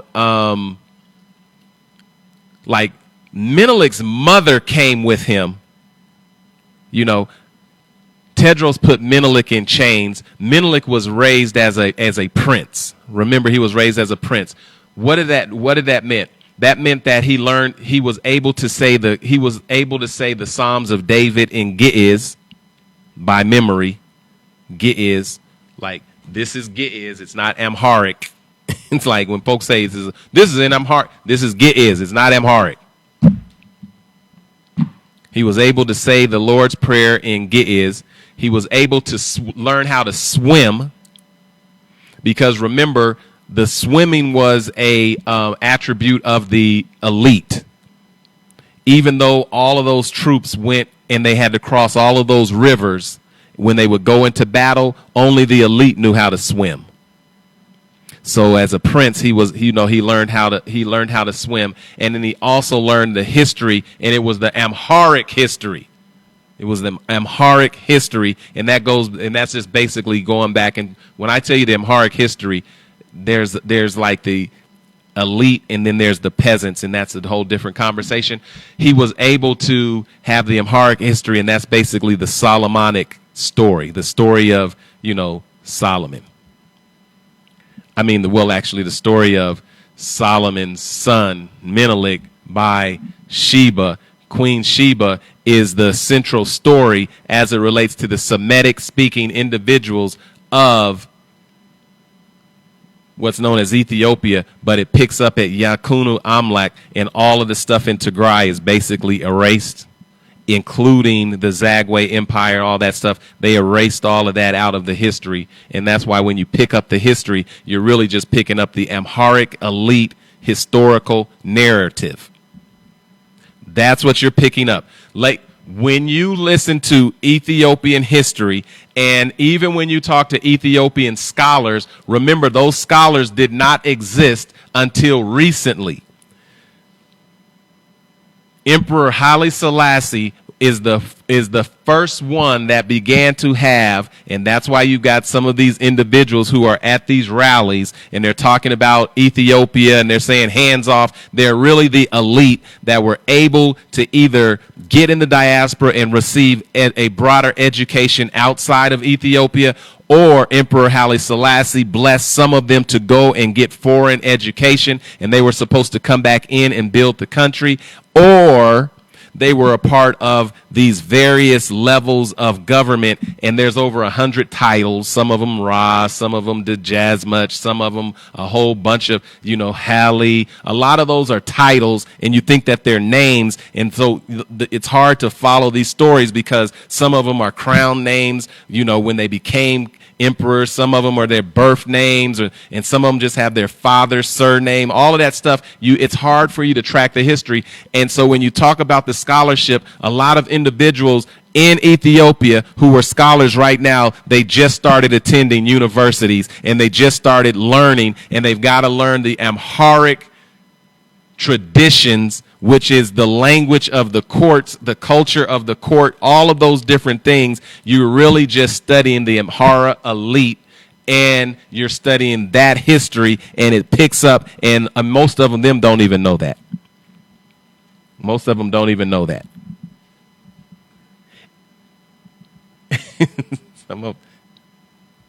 Most of them don't even know that. I guarantee you, I'll bet you a dime to $1,000 that even your scholars of Ethiopian history, most of them are parroting the authorized interpretation of history that comes through Emperor Haile Selassie.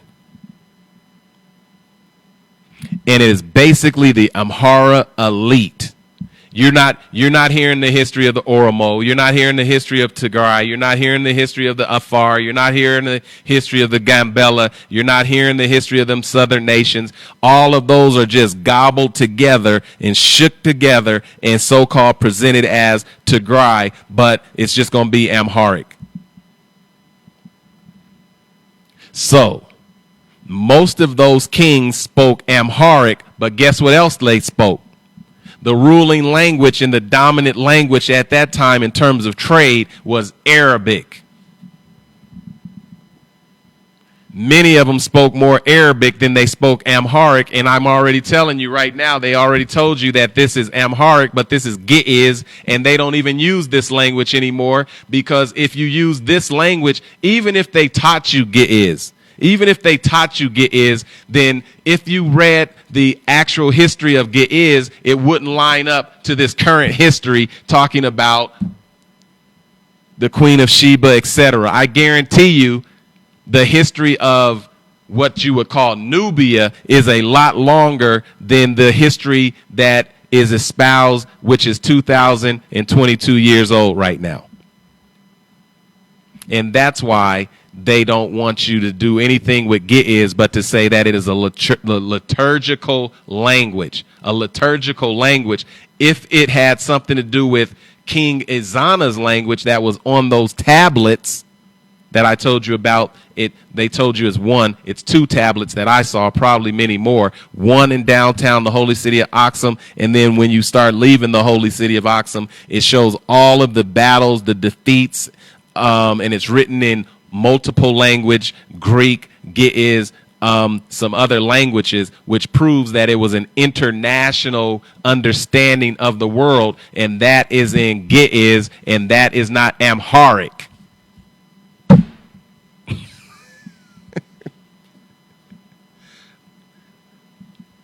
So when folks start telling you that you don't know your history or I don't know the history, none of us know, because most of it has been reinterpreted, written in Ge'ez, and then given back to you. most of the history, even from what you're reading, Syrian monks or Syrians gave you that history, or Egyptians gave you that history. But Tedros spoke Arabic, Menelik and all of them, because at that particular time you had Islam, which was becoming the dominant influence, and they will never tell you about the history of Islam in Ethiopia. And it just boggles my mind how individuals can talk about Abiy Ahmed heading what's known as a Christian nation, and the name Abiy Ahmed is Arabic. I guarantee you, if you pull Abiy Ahmed to the side, I guarantee you he speaks Arabic or his daddy speaks Arabic. Abiy Ahmed is not like Brahana Moscow. Abiy Ahmed is Arabic. Brahana Moscow speaks to the church or the cross. And why I'm bringing this up and why I'm saying it's important in terms of your Constitution, because of 1994 Constitution now respects the sovereignty of different religions. That's brand new inside of Ethiopia. There was never respect. There was tolerance, but under Tedros, you can't tell me that there was this love affair with Islam. Under Tedros, it was be a Christian or get killed. And under, listen to this name, Ahmed, I'm not talking about Abiy Ahmed, I'm talking about Ahmed ibn Ibrahim. I can't even believe that you've got individuals that see that the head of the church is locked up under Abiy Ahmed, when at some point in your history you had to learn about Ahmed Gragan. And I don't know if Gragan is like junta. I don't know if Gragan, somebody would have to tell me. I don't know if the word Gragan, which means left-handed one. Stop the genocide in Tigray. Let me keep going. I don't know if anybody has talked to you about Gragan, the left-handed one. I don't know if that's a derogatory term like junta, but I do know that Ahmed ibn Ibrahim, I do know that name sends chills down Egyptian history's kind of whole entire body, because this is when there was a jihad against Islam. I mean, a jihad against Christianity. You know, the Crusades, like the whole history this is basic history, but those Crusades also impacted what you call the land that has never been colonized. Study the history, and there was a time where Ahmed Gragan, the left-handed one, Ahmed, here's that name again, Abiy Ahmed, Ahmed Gragan. I don't know why these individuals are not saying, wait, hold up a second. This feels weird. Ahmed Gragan, the left-handed one, he had practically 8 or 9 out of 10 Christians forced into accepting Islam. And that's why one of the reasons you have a huge Islamic population inside of inside of Ethiopia. Huge. If less than 50% are Christian, and then there's another 50% that's something else. And so you got the indigenous, you got Islam, and you got Christianity. And I guarantee you, folks don't want to hear this history. Going back to those languages, Islam was and Arabic is a huge language that was a part of the 19th century inside of Tedros's court, Menelik's court, Johannes's court. It's just a historical reality because it was all around the Red Sea. And guess what? was the #1 trade. Same thing. Slavery. Slavery. Have you all heard of what they call the Mamluk Turks? Mamluk. Mamluk. M-A-M-L-U-K. The Mamluk Turks. Those are the ones that were in charge of Egypt during the time where Ethiopians, Abuns, or their head priests, all came from Egypt. Up until Haile Selassie ended that, all of it came through Egypt. But most of them they were being sent in, they were under Islamic rule.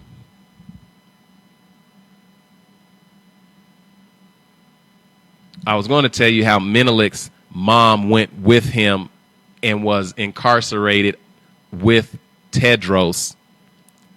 When Tedros put the shackles on Menelik, he began to cry, and Menelik took the shackles off and began to raise him like a son.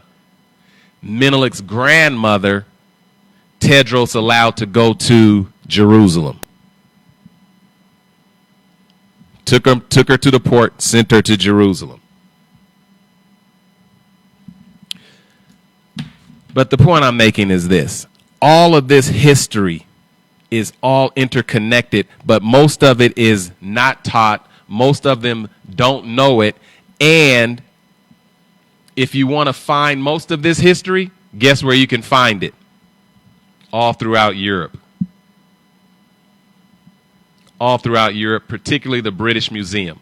Don't you remember when Haile Selassie visited Britain? What did the Queen give Haile Selassie as a gift? Now, I'm going to tell you, Cromwell, when he was the first European to go into the court and speak to Menelik's grandfather, he was given 300 guns, 300 muskets, and a cannon. Some other stuff, but the big thing was 300 muskets and a cannon. This goes back to the day you're getting drones. Back then they gave them muskets and cannons. Today Albie gets a drone. Menelik's grandfather got 300 muskets and a cannon. Do you know where the word burr comes from? Burr. Like the money, burr. Let me show you. This is burr. I got some of that. Burr. Like burr. Burr means silver. The silver they used to trade in was Maria thalers. They were thalers. T-H-A-L-E-R. Thalers. It's like Austrian money. The thalers.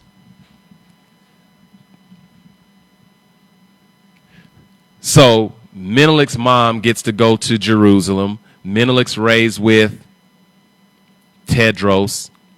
He's raised, he knows how to swim. He knows Amharic. He speaks Ge'ez, but can't do it. Like at that time, you didn't read it right. They had what they call chroniclers. Chroniclers. They're the ones that would write the history. Chroniclers. So they wasn't sitting around. But Tedros knew the classics. He knew the Roman history. He knew the classics. He knew all of those different things. He was really enamored. All of these folks are enamored with European history. We're just breaking down some history, and like, if you want to have a conversation, join us, because I'm gonna get ready to leave. I'm getting ready to leave, but I'm showing you all of this interconnectedness. You had the South, Shua, was able to expand all while the battles were taking place up in the north, because Ethiopia is really about the north. And this history of Solomon, this Amharic elite history, the South even had to fight to get brought into that particular history, because they weren't even really considered a part of the Solomonic dynasty. Like, all of the history was up there. It's like the South, that wasn't where the history was from. That's where the history is at now, because you had the death of Johannes in battle. because of the death of Johannes in battle, that gave an opportunity for Menelik to come into power. And he had already annexed the Oromo land, enslaved, brutalized, subjugated. See, this whole history continues. Annexed Harar. None of this was a part of what you call Ethiopia. Menelik's granddad was basically paying tribute to Tedros. They were paying tribute to Johannes. Like, you send your taxes, we won't come and jump on you. But if you act like you're not, then we're going to come and jump on you. And so the reason Menelik was able to come to power because the Wallo kings came together and joined with Menelik. That's how you got this southern history of Finfinny into the conversation. Stop the genocide in Tigray. Hope you all are doing well. Hope you all are doing well.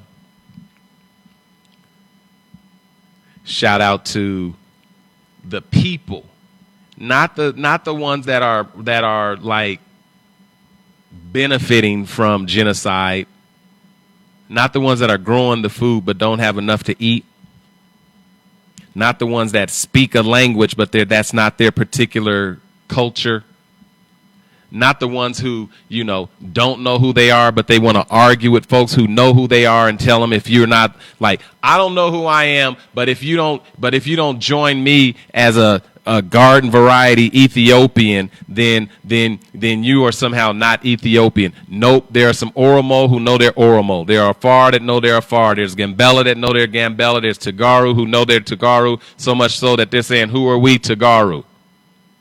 And then there are some individuals, bless your heart, love you to death like everybody else. You're mixed with a whole bunch of everything else. And when I told you Mamluk means slaves, do you know why they were the Mamluk Turks? Because the Fatima, these are the ones, like if you get into the whole Islamic tradition, you got the ones that say that, there's hereditary succession through Fatima, and then there's the other four, right? The ulama, the ones that was with the prophet, and it's kind of like values. Isn't this the same story inside of Ethiopia? The thing that brought Haile Selassie the prominences was he got away from the hereditary succession, and he said, I'm going to deal with individuals based on their merit and their closeness to the court. So I'm going to distance myself from them old individuals like the ones that was with my father, Makanin. Like, I'm going to get away from all of them. I'm going to build something different. We're not going to deal with these whole ingrained individuals that have been running things and all. Like, I'm going to do my thing, and the young folks, we're going to do our thing. You know what I mean? We're going to get away from this hereditary succession. Unless it's my hereditary succession, I'm not going to deal with yours. The whole point that's being made is the Mamluk Turks, they were slaves. And the reason that they were slaves is because the Muslims in their expansion said that you couldn't enslave a Muslim.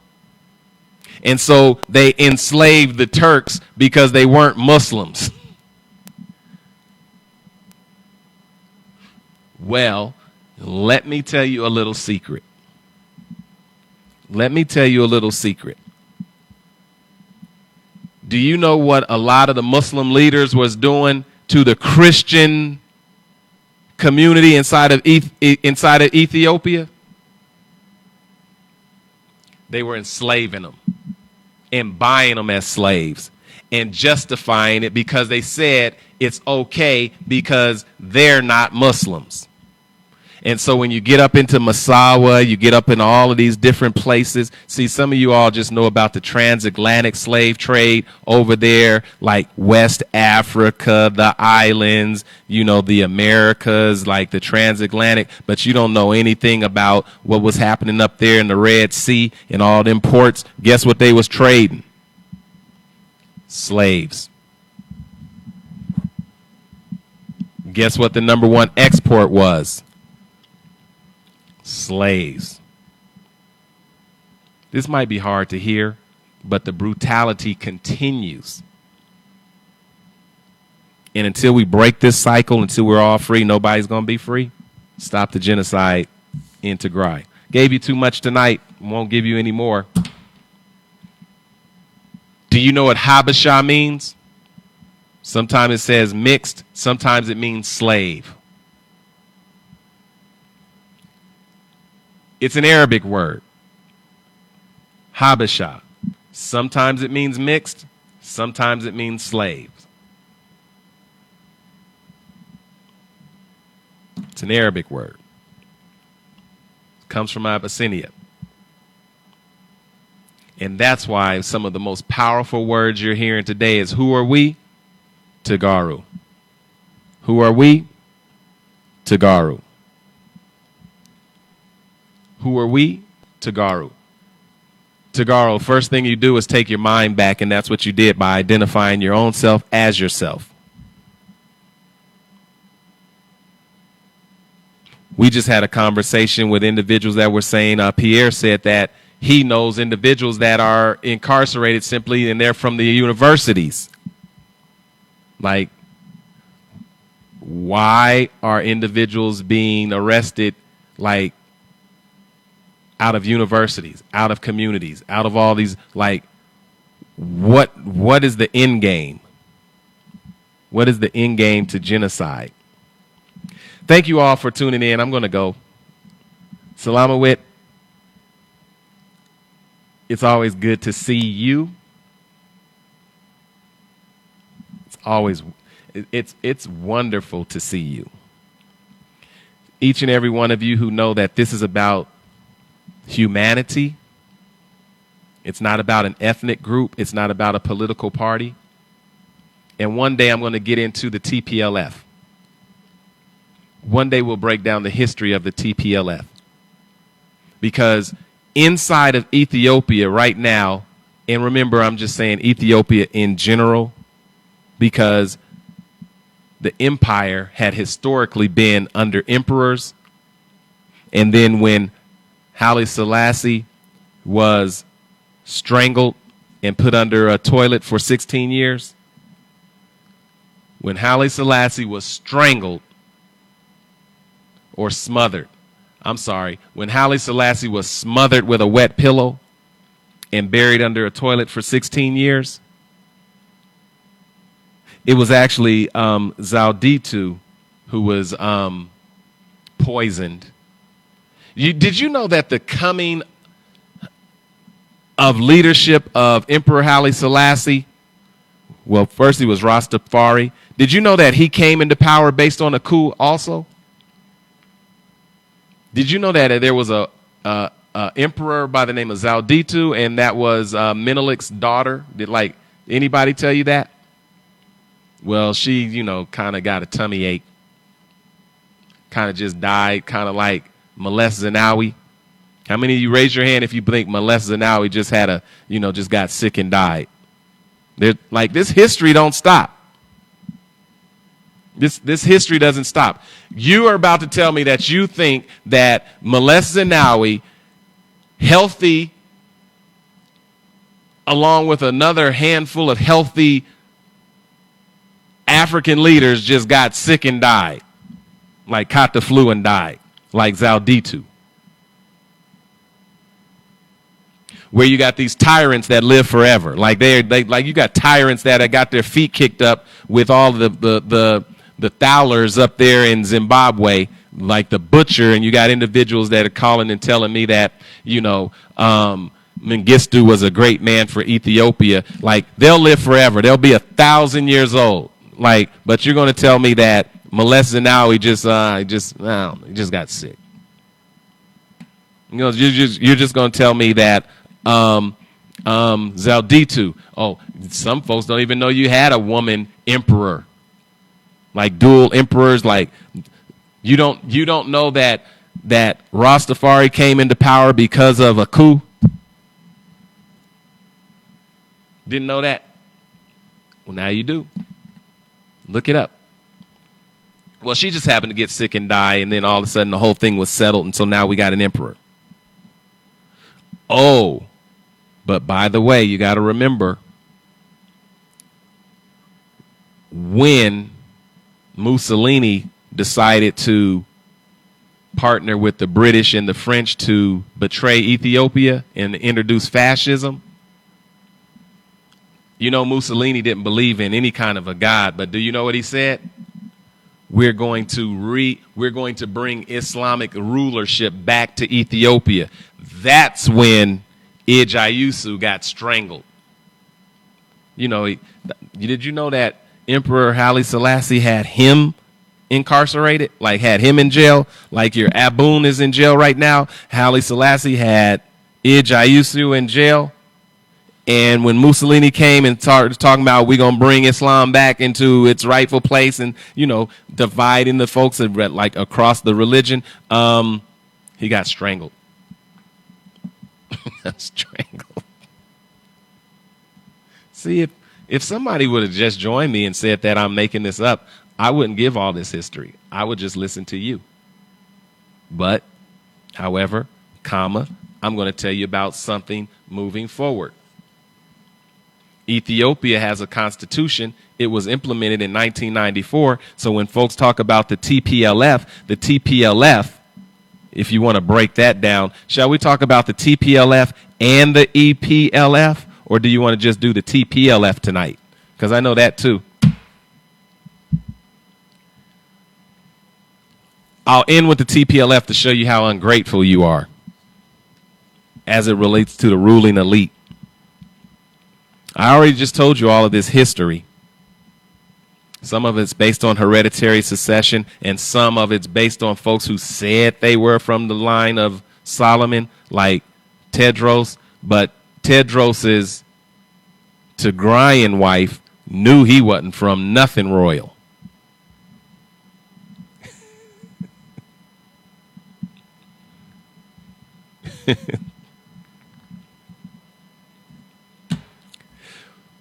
Well, following the empire, which ended, I believe, in 1974, like, did they say Haile Selassie was the last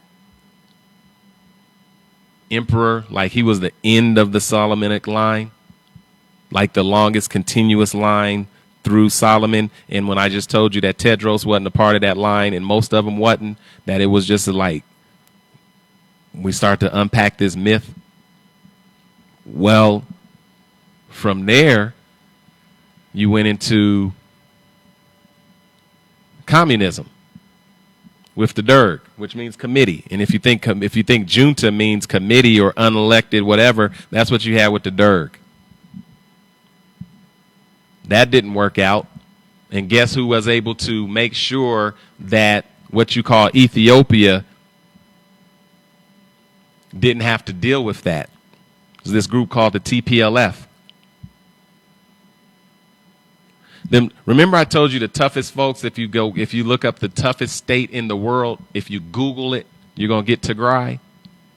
If I tell you to Google the toughest state in the world, you're going to get Tigray. Well, there's a handful of individuals that didn't even have any guns. They were training with sticks.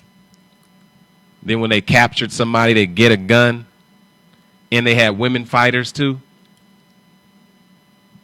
No, this is real history. You could just look it up. It was the TPLF along with the EPLF, Eritrean People's Liberation Front.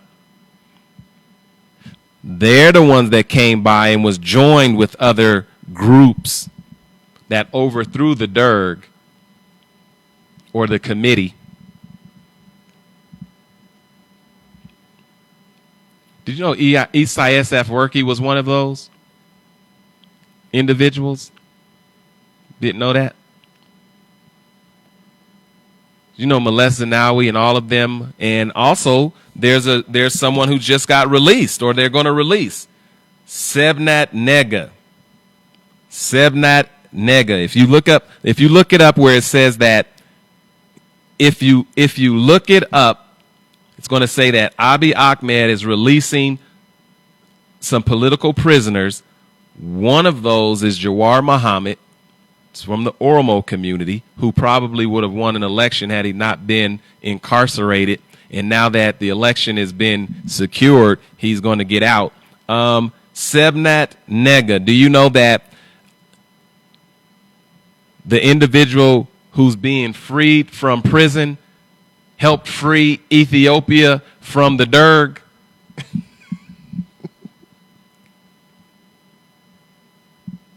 Do you know how old he is? Like, he helped free Ethiopia from communism.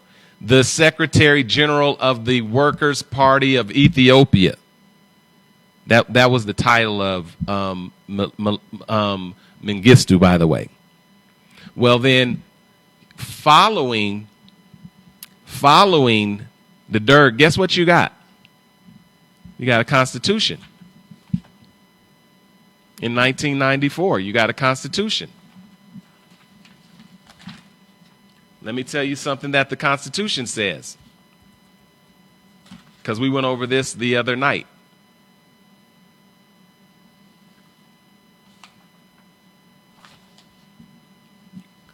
Listen, do you know that you got an Article 18 that says that there's a prohibition against inhumane treatment? Everyone has the right to protection against cruel, inhumane, or degrading treatment or punishment. Wow. I don't even need to read any more of this Constitution, because I'm already telling you that there's a violation.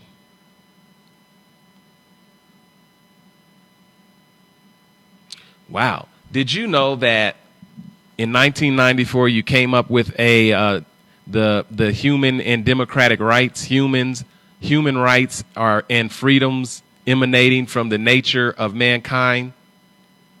Did you know that there is a separation of state and religion right now in Ethiopia? Do you know that there's a constitution in 1994 that is clearly not being followed? I have it right here. And then I'm going to go. I'm just looking at the Constitution, and I'm just seeing that you're violating the Constitution, and everybody's talking about what do we need to do. Why don't you follow the Constitution? Because clearly your prime minister is not. Stop the genocide in Tigray. The Zagaro people have left the building. The Zagaro community has left the building. The Oromo. I just don't know what's going to happen.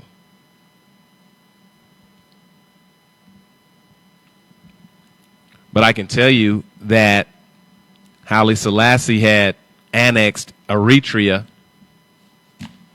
One day we'll go into some Eritrean history, because Eritreans are not Italians. Eritreans are not Italians. And as Eritreans are not Italians, Eritrea means Red Sea in Italian. Eritreans are not Italians. And it's so interesting. It's so interesting that the TPLF and the EPLF both fought against the Derg, and Eritrea chose to be an independent country. The TPLF chose to be Ethiopian, and now you have Ethiopia partnering with the EPLF or Isaias Afwerki, who chose not to be a part of Ethiopia and has never had an election and is a dictatorship.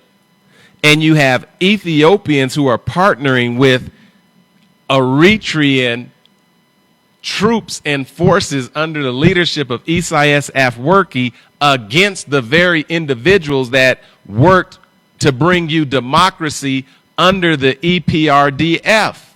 or a coalition government that gave you, for the first time in your history, human rights. And you are choosing to join into a dictatorship while clapping and cheering and attacking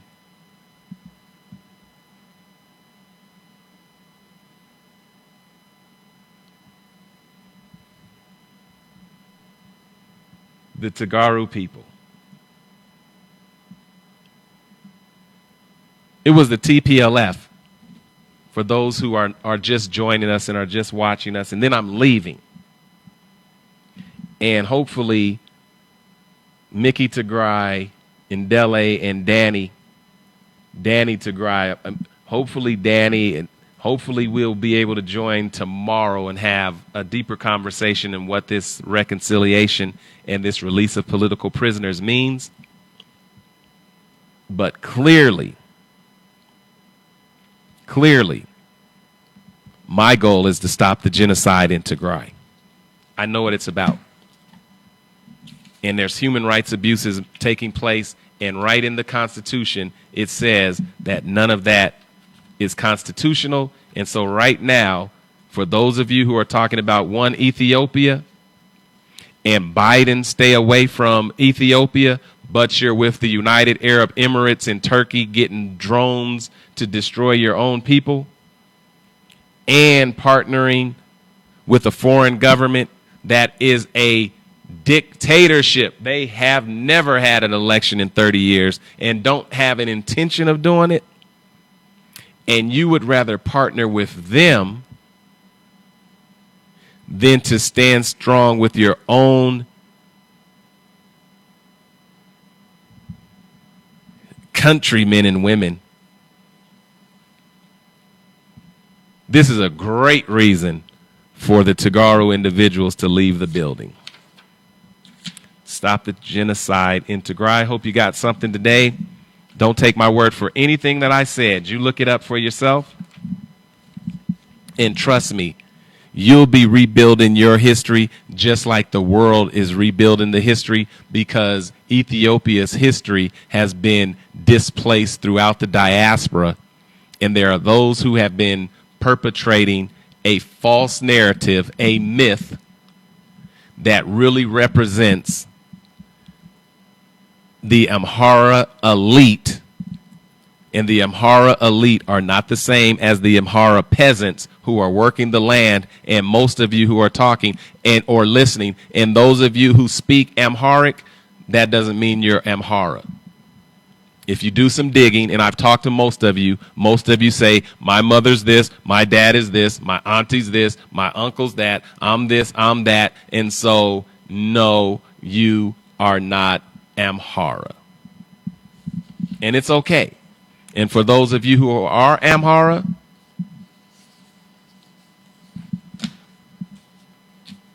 you should say louder than anybody else, stop the genocide in Tigray.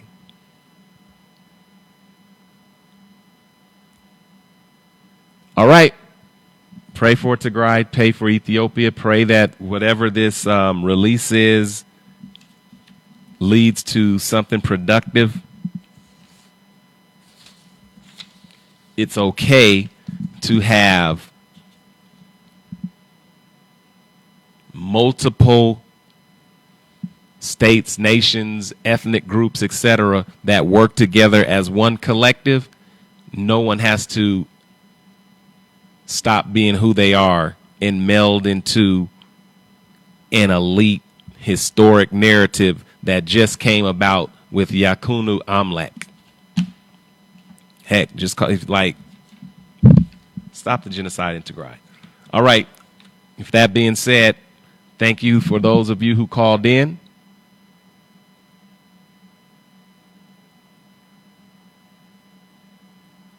Stop the genocide in Tigray. I will continue to be a voice.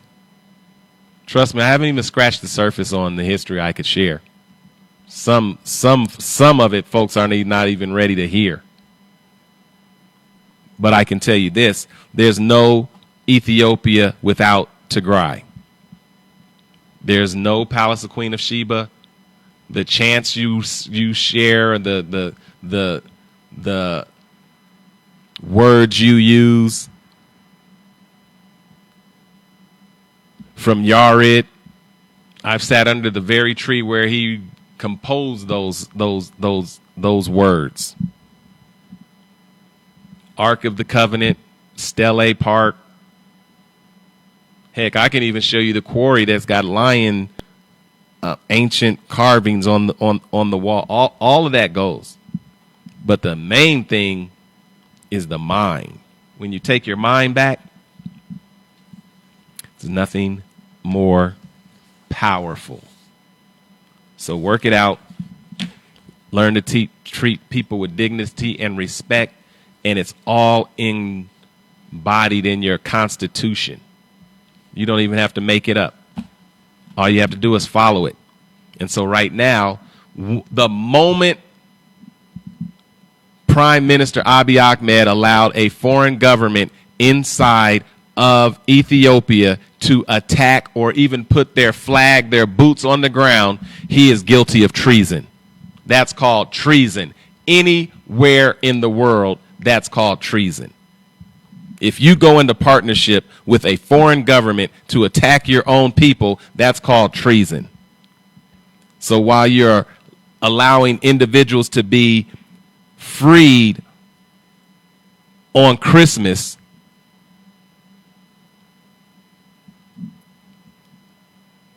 you might need to be heading to jail, because that's called treason. You might need to go to jail because that's called treason. When you let a foreign government, I don't care if you got a peace prize. I don't care if you talked together and you shook hands and you bumped and you did whatever and you got on the phone with, Mengistu and said, let's bring the band back together. Let's have a party. That's treason. So everybody out there, while you're celebrating the release of prominent political prisoners, you need to know that your leader is guilty of treason based on your own constitution. And if not, then just go back to the 19th century and do things the way things were done and start back up the line of Solomon. Start back up the line of Solomon.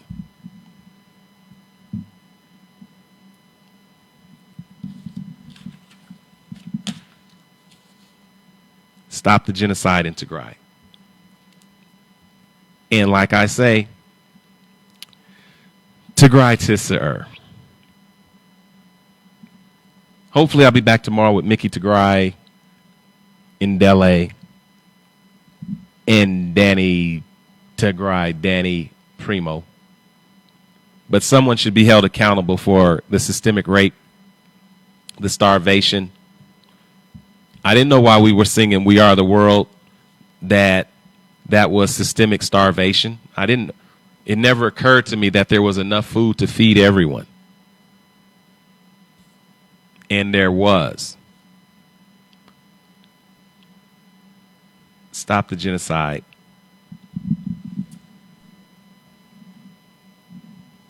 In Tigray. Let me just end this quickly. Pierre, thank you for your words. Thank you. Thank you for standing on the side of truth.